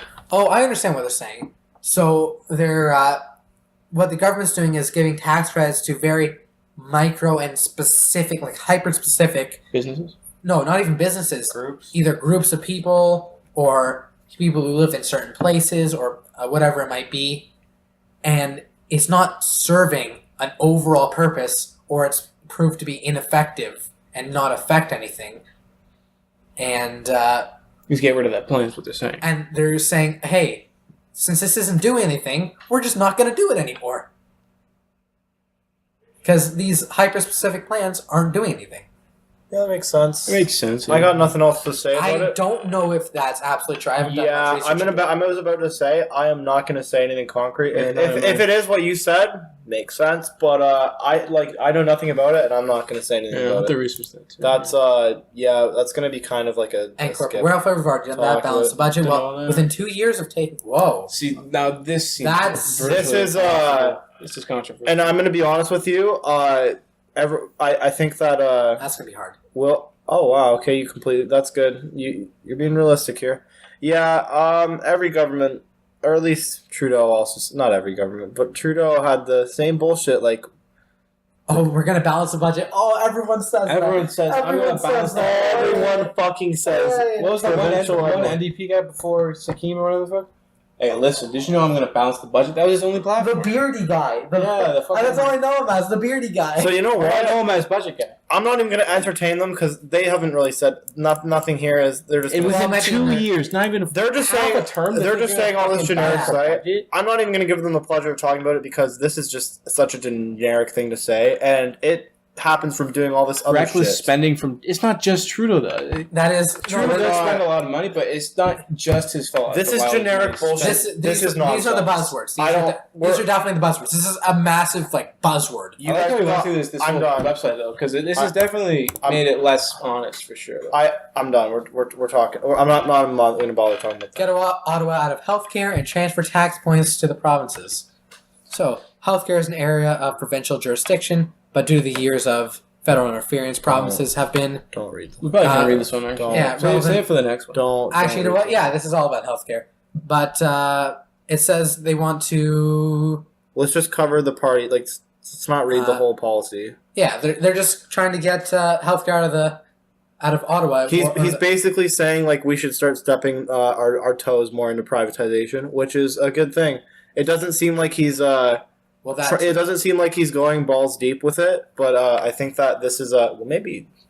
I'm getting the vibe that he's trying to push it pretty heavily into privatization, but he's not. But I don't think he's sticking balls and all. No. Okay, so here's the thing: Canadians they love their healthcare. I know it's a weird thing. You cannot push a. Regardless of your opinion on it, you can't deny that every fucking Canadian is gonna cry about how good their healthcare is. And not cry about it, but they're that's come on. Everyone brags about it. Yes, I personally think it needs a lot of work. Oh, absolutely. I think it needs work too, but I don't think we should necessarily dip our pinkies. I think at various there is already. I like the quote. Once you put your toe in this pond, something in the lagoon is going to drag you in. Well, no, you know what I mean? Because just look at America, man. Just look at it. Okay, so that's actually happened in the opposite direction. Let's save it for the next one. We're gonna save it. We're gonna save the whole healthcare. No, I just want to happen, bro. We're 2 hours deep in. Let me say one thing. Too long. Let me say one thing. William, don't do it. I was just gonna say, don't do it. It's not privatization. I'm gonna say like a quick 30. You know, it literally. No, 30 seconds. It literally says there we're moving it from Ottawa, the federal government, to the provincial government, and I think once you distribute it more like that, it's much easier for someone to transfer it from a socialized system to a privatized system if it's distributed like that. I don't know if that's the right way to even go about it, though. But it's much easier to do so. Yeah. If it's not. No, you're just saying what they're doing. That's exactly. No, you're totally right. Another thing is if they're gonna dip their toes, I hope that they put privatization on top of what we already pay for, rather than saying making everyone freak out and getting rid of what we already have. I hope that we can talk about that later. Yeah, all I'm going to say is I think that everyone could hopefully agree that we should at least try out privatization in some ways without harming what we already have, and maybe see if there is some benefit to having some. Well, the industries that are privatized from an objective standpoint, I think that we should. I think that everyone, even fairly good. I think that everyone. Medicines are different than hospitals, though. Yeah. My point is, though, I think that everyone, even the most socialized of political people, should try and give some sort of privatized healthcare a chance on top of what we already have. Because I don't think there's much harm in dipping our toes in And it. then this guy says Maxime Bernier, this government will respect the Constitution, which is just a disgusting statement. We're skipping it. I'm not even going to bother. So there's definitely some stuff I like. Definitely some stuff I disagree with. Oh yeah, no, Yeah, I think that's gonna. I think that's with every think- political party, though. You know, Absolutely. you're gonna have some pros and cons. Well, yeah, I'm never going to completely disagree with. I was kind of wrong. I thought I agreed a lot more with them, but they're not exactly totally on. Like this way.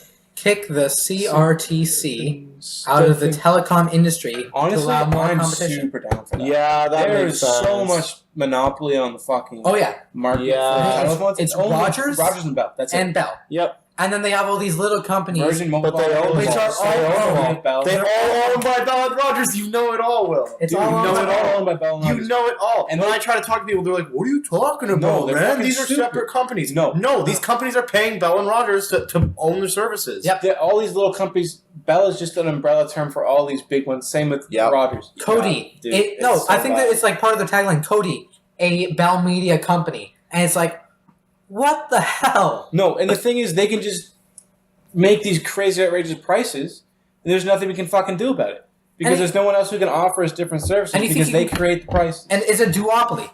Yeah, this Yeah, is it God really tier. is. Anyone that disagrees with this is fucking.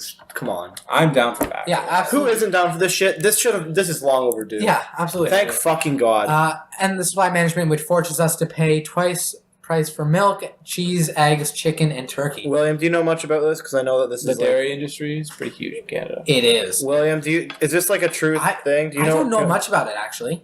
You think you would? You think you know more about They use the same picture. Man, that's I'm gonna quickly skim this. I think the memo here is that the heavy management and regulation of these foods has created the prices to like this is just according to them. I think that the heavy management of these foods is causing things to cost way more. Apparently, 300%. Yeah, I read that 300% tax on butter. I don't know if I buy that. Canadian families more than $500 a year. Wait, I would follow the Australian estimated supply model. management. Compensation for farmer. Okay. Oh, compensation. It seems good. I don't know much about it, and I'm not. compensation for farmers is pretty okay because farmers need to make a living as well. The vibe I'm getting from this is that he wants to get rid of all the micromanagement that the government does on the people that produce, which I think is good. I think there needs to be some regulation, which it seems like he's keeping. So to me, getting rid of the unnecessary micromanagement that's creating prices to be way too high, I think that's good. I think managing these things to the He's crazy getting rid of price extent. floors. Maybe not chicken and turkey though, because like actually growing and like any sort of meat product is just. So Well, no, hard in this he's not climate. getting rid of Yes. regulation. I don't think he's getting rid of regulation, but I think he's just saying getting rid of Reduce the unnecessary micromanagement, Yeah. which costs so much to do because it's so specific. You know what a price floor is? Yeah, fair enough. Yeah. That's the vibe I'm getting, and if that's what it is, I think I agree with it. But I need to know more about the Gotta specifics look into it. of the industries. Like you said, chicken, turkey could be more concerning. I don't really know, but this seems like a good step in the right direction.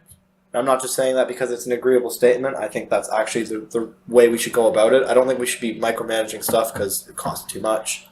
You know what a price floor is? Pretty much. The minimum. Privatized Canada It creates a minimum price for what a product can be. Yep. Privatized Canada Post and Yep. limits monopoly and letter mail. Please. Oh, this is I like this. eliminating the Canadian. What is it? Is Come it just on, called who the likes Postal it? Service? No, he's saying get rid of the forced monopoly of Canada Post. Yeah. No. It's just called Canada Post. I just forgot the name of it. Canada Post is. It's called Canada. Okay. Come on, is this really hard to? But the thing is, it's already going away. Think of FedEx. It is, think but of he's just. UPS. It seems like think he's of, just speeding it up, though. Yeah, he's trying to accelerate it. And he's trying to get rid of all the from my understanding, Canada Post still has not a priority, but they still hold a lot of power that these companies literally can't hold. So I think he's trying to just get rid of that infinite power. It's it's amazing. I think they're the only one who can have on the ground. Locations. I think it's something like that. That's what I mean. I know that there's restrictions for sure on private companies. All right. Talk about a little Canada Post needs What to do you fucking think, though? get better with their fucking the union. Like, come on. Oh yeah, the For the rotating workers, strike. I can completely understand the strikes. If they want better rights for their company, they want better things like this in the company. And I hate the fact that the government actually stepped in the government and said, it's no, terrible. no, you can't have these rights workers. You don't deserve them. No, I no. hate that's the I hate the It's fact that the disgusting. government gets to step in. The government should not be allowed to step in on strikes. No. The government should not. There's a strike for a reason. 100%. The government, if they want to, they can strike for as long as they want. If they want to starve and strike, they can go right on ahead. It should be their right. It is their right. It should Well, yeah, it literally be is. their The, right the problem is the government steps in and says, no, it's not. to. Which is stupid. They should not be able to force them. Quick last thing. I think we all agree, though, that Canada Post shouldn't be a monopoly, right? It should not be a monopoly. Yeah. Monopoly is terrible in general. Like I said, monopoly Lee? companies, like anything with overpowering. What do you think about the Canada Post thing? I think definitely open up more opportunities for postage. Canada Post has a very big. I think get rid of the forced monopoly. Like that's kind of the Big business, big government, terrible in general. So, Yeah. lower air travel costs by privatizing airports and opening a sector to more competition. yeah. Isn't it generally? Isn't it Fairly- already private though? It's already private. Quite a bit of it is There's- private. There's I don't even know what he's 10 talking about. I think There's 10 plus airlines. yeah, Or is he from my- talking about Canadian airports in general? Like the more airports that aren't Canada. I think there's I could be wrong, it's the same picture again. but I think it's a similar situation to Canada Post, just less extreme. Like I think the government has some strongholds on this sector, Oh, and I think he wants to get rid of them. you know what they got to do? They got to should, do the though. LCBO. Have I told you about the LCBO? Well, to a degree. No, To a degree. no. I won't tell you about the LCBO now, but the LCBO is terrible. It's awful. It's a monopoly. It's a little too much for right now, Will. Yeah, it is way too much. With LCBO? yeah, the LCBO. But Yeah, like, wait, can we talk about the monopoly on, wait, like, we're not done alcohol? talking about the Alcohol. airports. They set the prices for The alcohol. airports. Oh yeah. Yeah. We're not talking about Abolish the capital gains airports. tax.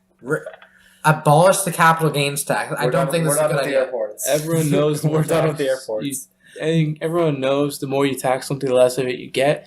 The capital gains tax is a tax on investment. When our economy is hardly growing at all, why would the government want to have less investments in the private sector? Abolishing the capital gains tax would make sure you never pay tax on revenues from your investments. It will give our entrepreneurs access to a larger pool of capital, and it will allow for every single Canadian to invest more and save more money. I think this is a terrible idea. I don't know enough. No, about the it. government makes so much money off this, and investors in the U.S. capital gains tax isn't that big. It isn't that big, but it's like you know the whole Bitcoin thing where people, what is this? you know the whole Bitcoin thing when people had to withdraw their Bitcoin, they had to file a receipt on it and put that into their taxes. Yeah. That's exactly what capital gains tax is. Oh. God. Capital It gains. makes sense to me. Any money you make, you should have Yeah, any money you a make. small fraction. Even if it's a small fraction. It doesn't even have to be that big. But capital gains tax is a necessity because it makes so much money. And you can't completely eliminate that. I think zero tax in any situation is absolutely terrible. Because you can't have zero tax. There has to be some limit on the market. It's like inflation. It limits inflation as well. I don't know enough about it. I'm not going to really comment anymore on it.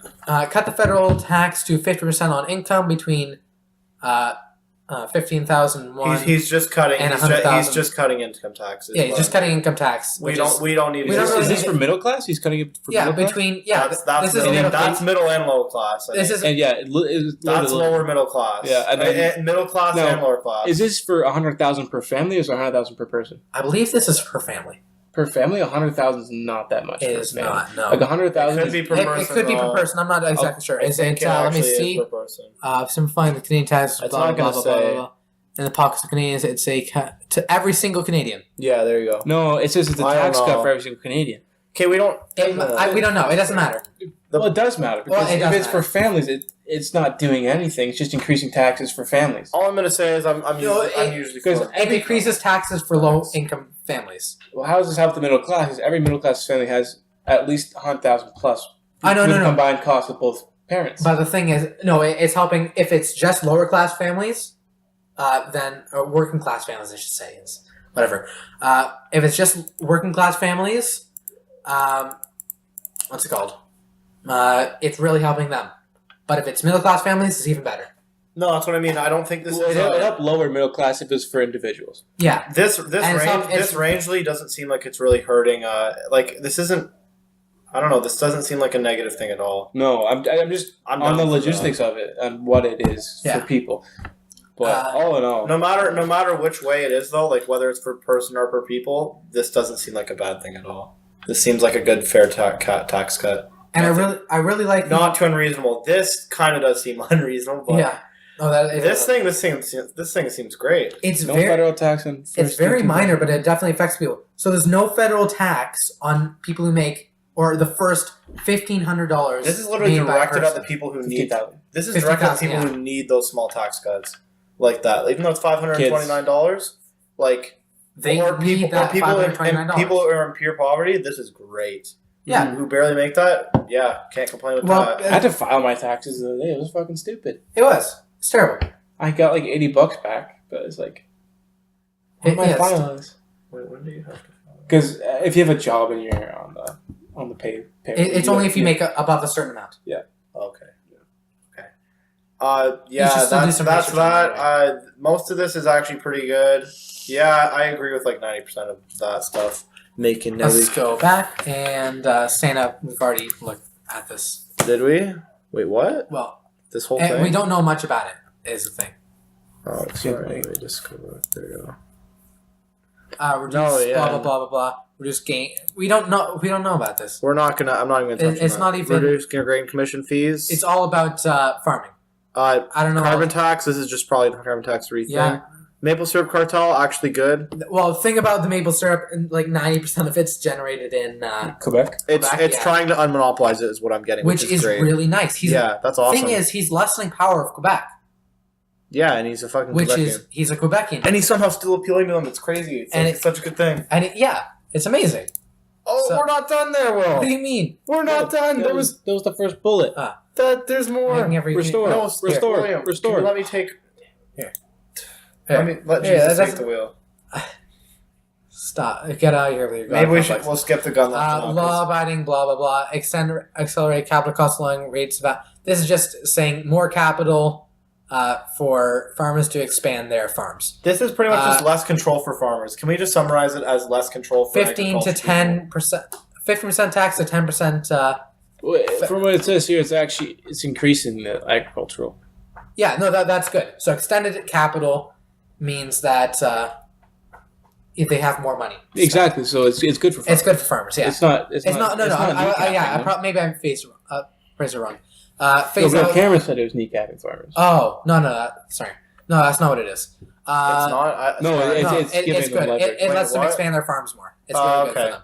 Anyway, all farmers need to be treated fairly. 9% of the farmers derive no benefit from supply. That's what I mean. This micromanagement. The micromanagement from dairy and other shit like that. It's a little too much. It's just ridiculous. But we don't know all too much about this. And this section can be summarized mostly as less control on farmers and less tax, and just kind of giving them the power that they need, but less micromanagement, less nonsensical control. I think it's micromanagement on like how they produce their crops, in the sense like clean chemicals that they use for that's just knowing. That's just standard issue. That's standard. That's not micromanagement. Well, that's what I'm saying. Like having up to date machines. I'm not. When we're referring to, I'm referring to like actual micromanagement. I'm not referring about like normal basic regulations that should be there.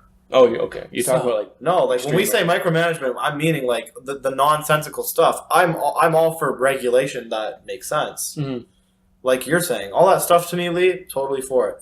But the micromanagement that he's getting at, like the taxes. So focus on recruiting immigrants with specialized skills who will contribute to our economy. Please, that's pretty standard stuff. It's standard stuff, but in this government, it wasn't. Which hasn't been enforced. It's just ridiculous. We haven't been. It should be standard stuff. We haven't been screening immigrants as well as we could. We've been letting in absolutely everyone, unless they are like it's an absolute fact that they're a terrorist or something like that. Unless it's an absolute fact that they're just coming here to feed off the social services. This should be obvious, but it's good that he's doing that. I mean, come on, who doesn't want better immigrants? Yeah. I don't think we should be putting reduce total number of. Okay, I don't think we should set a limit on. I don't think we should be putting a number on this. It's a bit of an issue. Yeah, I don't think we should set a limit. Like, he wants to set a fucking goal. Like, we're gonna get those immigrants down to 200. Like, come on, I don't. Yeah, 250,000 per that year, doesn't which is fly. like How much do we make per year? Actually, how much do we make per year? That's what I mean. You shouldn't be putting a number on this for. Government under my leadership would force middle ground to unleash let's Canada's economic potential. Blah blah blah blah blah. It's 300,000 per year to a 250. So it's not that much. It's a 50,000. It's a lot of people, but compared to Canada's population, I don't think there should be a goal on this. it shouldn't be a goal. It should totally depend. But it's probably going to happen if he's going to be more not serious, but more what's the word? If he's going to be more discriminatory in a good way. Yeah, when it comes to skills and things like that. You mean more like vetting? Discriminatory is the wrong word here. No, discriminatory is absolutely the right word. It's just not a very politically correct term or a discriminatory nice means like you're not letting people in based on if they were equal. Yeah, exactly. What? Their skills are not equal to these people. Their skills are not as good. It's literal. No, that's actually what. Oh no, you're right. Yeah, no, yeah. That's not how it's usually. I get what you're saying. That's enough. It's the literal definition of discrimination. No, you're right. We don't need to dwell. So, increased resources for CSIS, the RCMP and Canadian immigration officials to do background checks and interviews as necessary. Obviously, you want to have them have power, like all these government agencies. You want them to have power to do background checks on people. Going way back to what I was talking about how a lot of these platforms have generic statements that everyone agrees on. I think this is kind of one of them because I think everyone can say, "Wow, we should really vet our immigrants better." Well, but it's important to note that he has like no details about how he would do this. I'm sure it's in the what it would cost. That's a fair point. I'd have to know the details. But thing is, immigration Trudeau hasn't done anything with that where it's like, oh, this is our program to what's the exact words that he said? It was increase resources to background checks. No, he hasn't said any of that. He just said, we're going to bring these people in. We're going to give them salvation and homes and everything like this. That's all he said about it. Immigration should not be used as a tool to change the culture and social fabric of Canada. I'm going to say right now that this is more of a society thing and rather than a government thing. No. I think it's a pretty good thing. No, because... here's what I'm going to say. So the government's made a lot of concessions to these people where it's like... I know, yeah. You can't... It's not assimilation. It's us agreeing to what they say and not allowing them to do it. Like, obviously they can practice their religion and things like that. But it's more of, for example, the things like a lot of the oppressive Muslim sort of things where it's the laws and the Sharia law has been enforced and allowed in Canada where it probably shouldn't be, and these people should be assimilated to our culture and laws and things like that. No, I like this policy because you guys are because if they're going to come, I missed the ball there. Yeah, they come into the cup.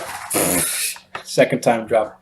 I agree that they should have to understand and respect our culture and our society as it is because you're coming to our country and we're housing you and allowing you like refuge and just be here and become a part of our society. If you want to become a part of that society, obviously you have to adapt to it and understand the cultural norms and the history. Mm-hmm.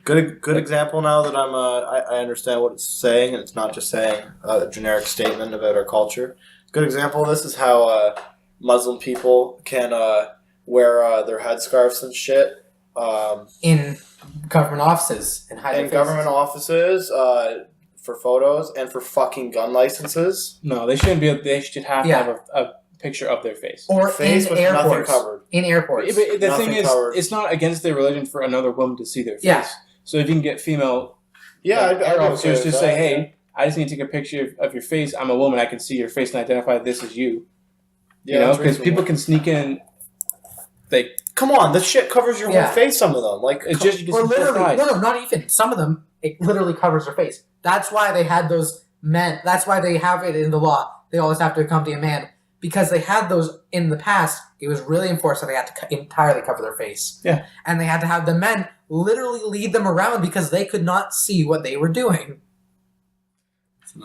That's the thing. It's like you're allowed to wear the hijab and whatever religious wear you have, but when it comes to like coming into the country or getting a passport or getting a driver's license, you have to meet these certain criteria. You can't be exempt from these rules just because of your religion or your culture. Absolutely.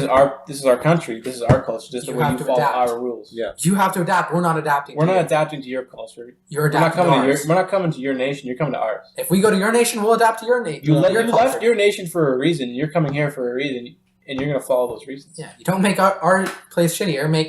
We're going to make you better. I'm all down for adapting and like being more being more friendly and accepting of certain cultures. It all depends on the way you say it, because sometimes if you say it too harshly, it's considered racist. It's all in the not in the details, but it's all about the way you treat the issue. Yeah. I think we all agree that we can't let, for example, Muslims change their culture. We need to be careful. Well, it's not even really Muslims. It's not just. I know. That's where people like politicians are. That's the popular. That's the popular example. And say, hey, you're a racist, you're an Islamophobe, and we hate you now. I'm just using that example because it's the common example. I hate to say it. That's the most common example. It is the common example. In this day, it is the most common. Yeah. It is the most common. That's why I'm using it. People will call you on it and say, oh, you're an Islamophobe because of that. Anyways. Which is bullshit. If you want to bring it up, this may be racist. I don't think it is. But a lot of the Chinese, there's a lot of overfishing, and they catch a lot of small fish, and it's really bad for the lake's ecosystem, catching the small fish, because those are the ones that reproduce the most. So there needs to be education on the fact that, hey, you can't overfish these certain areas because you're drawing out, for example, the bass population. And the Chinese or the government carp population. The Chinese government doesn't really care about that. It's part of their culture to fish. Yeah. And it's okay to fish. You can fish here too, but you just can't overfish to the extent that you're doing. Yeah. You know, you need to understand that we're trying to keep a nice a bliss and a balance between these ecosystems. And I like this. End reliance on the United Nations for refugee selection. This should be a Canada issue. It shouldn't be the United Nations decide where refugees go. It should be Canada decides if we let the refugees in. Exactly. And there's literal laws on refugees where it says you have to go to the nearest, safest country. And if your nearest, safest country is Turkey, then you have to go to Turkey. Turkey ain't safe. No. It's getting less and less safe. Is the thing. Yeah, it's boiling. It already was kind of on the edge. It got better and then it got worse. Yeah, exactly. Yeah, that's a good point. Once their last prime minister died, and now my brother's friends goes to Turkey. He's Turkish and he goes to Turkey every summer for the 2 months. Yeah, and he was at his aunt's house, and the Turkish military actually broke into the house. Oh shit! Broke the door down. Checked to see if they're... I'm not sure if Turkey's against it or not. And then just fucking slept at their house, ate their food, and left. Holy shit. Because they just have that power. So That's it's ridiculous. not... they've been living there for, generations. I think if... It's fucking nuts. If refugees go to Italy, and they should be forced to go to Italy, they can't pick and choose where to go. If the nearest place is Italy... And that's if that country... I think for us, we don't want them. The United Nations should not be telling them where to go and not assuming that every country is on the same page as them. We are our own individual country, and that's that. That's all I got to say. If you want to win public will, we'll take the immigrants. Oh, if you say, we have too many immigrants at the moment, we can't take them all. We can't take care of them. People are literally going to starve if we take any more. We're not taking any more. You can't just force us to take more. Just for the time being, it's we need to find housing, we need to find jobs, we need to assimilate. Assimilate's a bad word. It's a bad word. Well, we're trying to introduce them and educate them so they can survive in our economy. Yeah. You know what I mean? Immigration things policy are different between country to country, and how you can survive and what you can do to make a living is a lot different here than it is in Iran. We've already kind of gone over this, but immigration policy must fulfill our economic needs. This is pretty much rewording what he said. It's just, he's just saying the exact same thing. We don't even really need to. We don't even need to read it. It's we just have to do what's important for our economy. Yeah. An immigration policy to fulfill Canada's economic needs. It's literally the exact same thing. Yeah, this is pretty much saying that we need good immigrants and that we need good immigrants again. He said the same thing 3 times. Yeah, let's go back. We're done. You want to wrap her up? We need it, yeah. Yeah, there's just 2 more. I gotta go too. But let's just breeze through these last 2. Breeze through the last 2, which they seem pretty straightforward. Foreign policy must focus on security and prosperity. Yeah, we've already touched dysfunctional United Canada Nations. first, not the UN. Canada first. That whole policy. Promote a free market. Liberalized trade. free market policy. We've already gone over that. Who does it? View the billion spent in foreign aid. Yeah, we've already talked about that. Liberalize trade with that's free trade. That's literally work with allies to defend Canada's security against radical Islamic terrorism. Depends what they mean by that. Yeah. I don't want us pulling another. Yeah, no. We can go over an episode where we talk about terrorism. When I say I'm for small government, I'm for small government. That means fuck off from wars and just get us out of it. I don't security want, I and don't want prosperity for Canadians. Okay. That's a generic statement that we're not even going to entertain. Well, you might want to click it. I mean, a lot of these points we've clicked and we've been surprised by what they've said, right? You know, it sounds generic, but like sometimes they may not be as. No, most of them are pretty. Yeah, you gotta give a little. Gotta give a little credit, you know. Never mind. That's an entire essay. And that paragraph is for a whole episode of the podcast. That's an essay. Okay, I've already read this. We've already gone through this.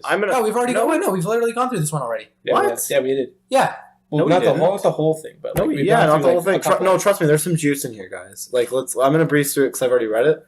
This is good. You know, more safety courses. Safety courses for sure. Yeah. Oh yeah. Well, I mean, I'm not sure if I agree with the concept of it, but if you're gonna do them, make them widely available. No, I think they should definitely be more. Double length of firearm license. The license. Hurt yourself. Yeah. Or others. Yeah. You know what I mean? Well, the whole question comes if should the government know everyone who owns a firearm who's took. They should. Yeah. The government. That's a debate for a different day. That's the thing for a different day. They should know who has a gun. You know what I mean? No. We'll talk about that another time. Classify firearms based on. I don't know if I like that. Double the term length. Yeah, it's probably good. Well, I mean, if it's 5 years. 5 years seems short, kind of. So it's kind of hard to say. It's increasing it to 10. That's what I mean. Literally doubling the time. I don't know. Classify firearms based on function, not appearance. This should be obvious, but no other government has done this. This should be fucking obvious to everyone, but apparently everyone thinks that scary-looking guns should be the reason why guns are legal. Repeal magazine size restrictions. Yes. What is the magazine? They're small. Magazine size. It's like for handguns 13? are 10. No, I guess 14, not even. Right? No, smaller. 8. Maybe 8 or 9. For handguns, I think it's 10. For rifles, I think it's 5. I mean, to be fair, why do you need that much magazine? You can't just say that. No, but why would you need more than 10 bullets? Because when you're hunting, shit. Who uses a handgun to hunt? Oh, no. Yeah, no. No, it's just saying the magazine. You're using more than 5 bullets to hunt. But you can just have another magazine. Yeah. It's saying per magazine you can have 5. I'm going to be honest. Part of the magazines you can have at once. Part of the reason why I'm for repealing the magazine size restrictions is because I'm kind of for the whole let's lean into letting people carry guns for self-defense. That's kind of why I'm for that. But I'm going to be honest, even for sport shooting and hunting, I think that this actually does kind of make sense. Yeah. I'm going to be real with you. I think that if we're going to have the limits that we have right now, I think they're nonsensical still. They're too small. And I don't think that they don't make sense. That I really like. We should definitely reimburse gun owners for their stolen guns. Yeah. The government literally stole gun from them and literally stole their property and gave them jack shit. Just because they banned guns out of nowhere. Grandfathered in guns, you mean? Sometimes they haven't allowed it. Yeah, the government's been really weird. Sometimes they haven't allowed it. Or if it's been sometimes they have grandfathered or whatever it might be. I know a lot of guns, if they're grandfathered in, they usually don't do much about it. No. Sometimes they have that. Like the Russian ones, for example. A lot of Russian automatic rifles are legal. Sometimes they have, though. That's the thing. Like, that's why this thing in general is good, because when they have fucked people over, they're going to try and fix it. Reclassify firearms through law and Parliament instead of RCMP. The enforcer should not be making the laws. The RCMP... Yeah, that is... Come on, the RCMP should not be making laws that they're enforcing. Yeah, that's stupid. Canadian firearm laws are broken and I want to fix them. That's so generic. This is good because I don't know if you've ever heard about this shit, but the amount of scrutiny that gun owners are putting through and the rights that they have been given up is ridiculous, and I think that they should be treated as normal citizens that just own guns. Yeah. Oh, this is another paragraph. I'm not reading that. No. Yeah, he respect the rights of firearm owners. That's a generic statement. Yeah. Well, let's look inside, see what it is. No. Hunting and sport shooting. Oh, this is exactly what you're talking about. It's part of Canadian heritage. They shouldn't have to worry about their property being reclassified or confiscated. Property rights should be respected. The Firearms Act should be reviewed by experts and replaced with an effective legislation that protects from property rights and cracks down on dangerous criminals. That's absolutely. A statement, though. But it's true. It's not wrong. It's true. It's not wrong, but yeah. Anyway, I think we've gone over as much of the parties as we could. We really focused on that People's Party, but everyone in Canada knows those the other three biggest parties. Yeah, that was a big thing. Everyone already knows what's up. Especially not the what's it called? The NDP party. NDP party people know less, but the Bernie party or the People's no one knew anything really. It's brand new. Yeah, no one really. So I think it almost made sense for us to cover it. I wish we could have had other stuff from other parties, but their things are shit. It's really the most easily to navigate website, you know. Well, and we did touch a bit on the other parties, but like Will said, everyone kind of knows what's up. Uh-huh. And I think with that, we're closing out the second episode of the CadCast here. Yeah, say goodbye, everybody. Actually, sometime we'll get back to the politics a little closer to the date of the election, and we'll get back more into the different parties. There's going to be a follow up to this. Yeah, we'll see how they're going and see if the Liberals finally decide to update their Google page. I'm sure everyone will have it updated by then. Hopefully. Like I'm thinking like we should do one super close to it. Yeah. Yes. No, okay, hopefully the Liberals have their 2019 agenda out and not their 2015 agenda out. See you guys next time on the CadCast. So I hope you all enjoyed it. I'd like to see you next time and have a nice day. Adios. Goodbye. Little thing after the video because it wasn't actually planned for during the video. We have a little blooper section for the second episode here because there was a little bit of stuff that was interesting that really wasn't relevant. So if you're interested in checking that out, it'll probably be referenced on this video or in the description, or check out the channel if you're really looking forward and I forgot everything else, or YouTube's not or Spotify's not doing its job right. Anyway, hope you have a nice day.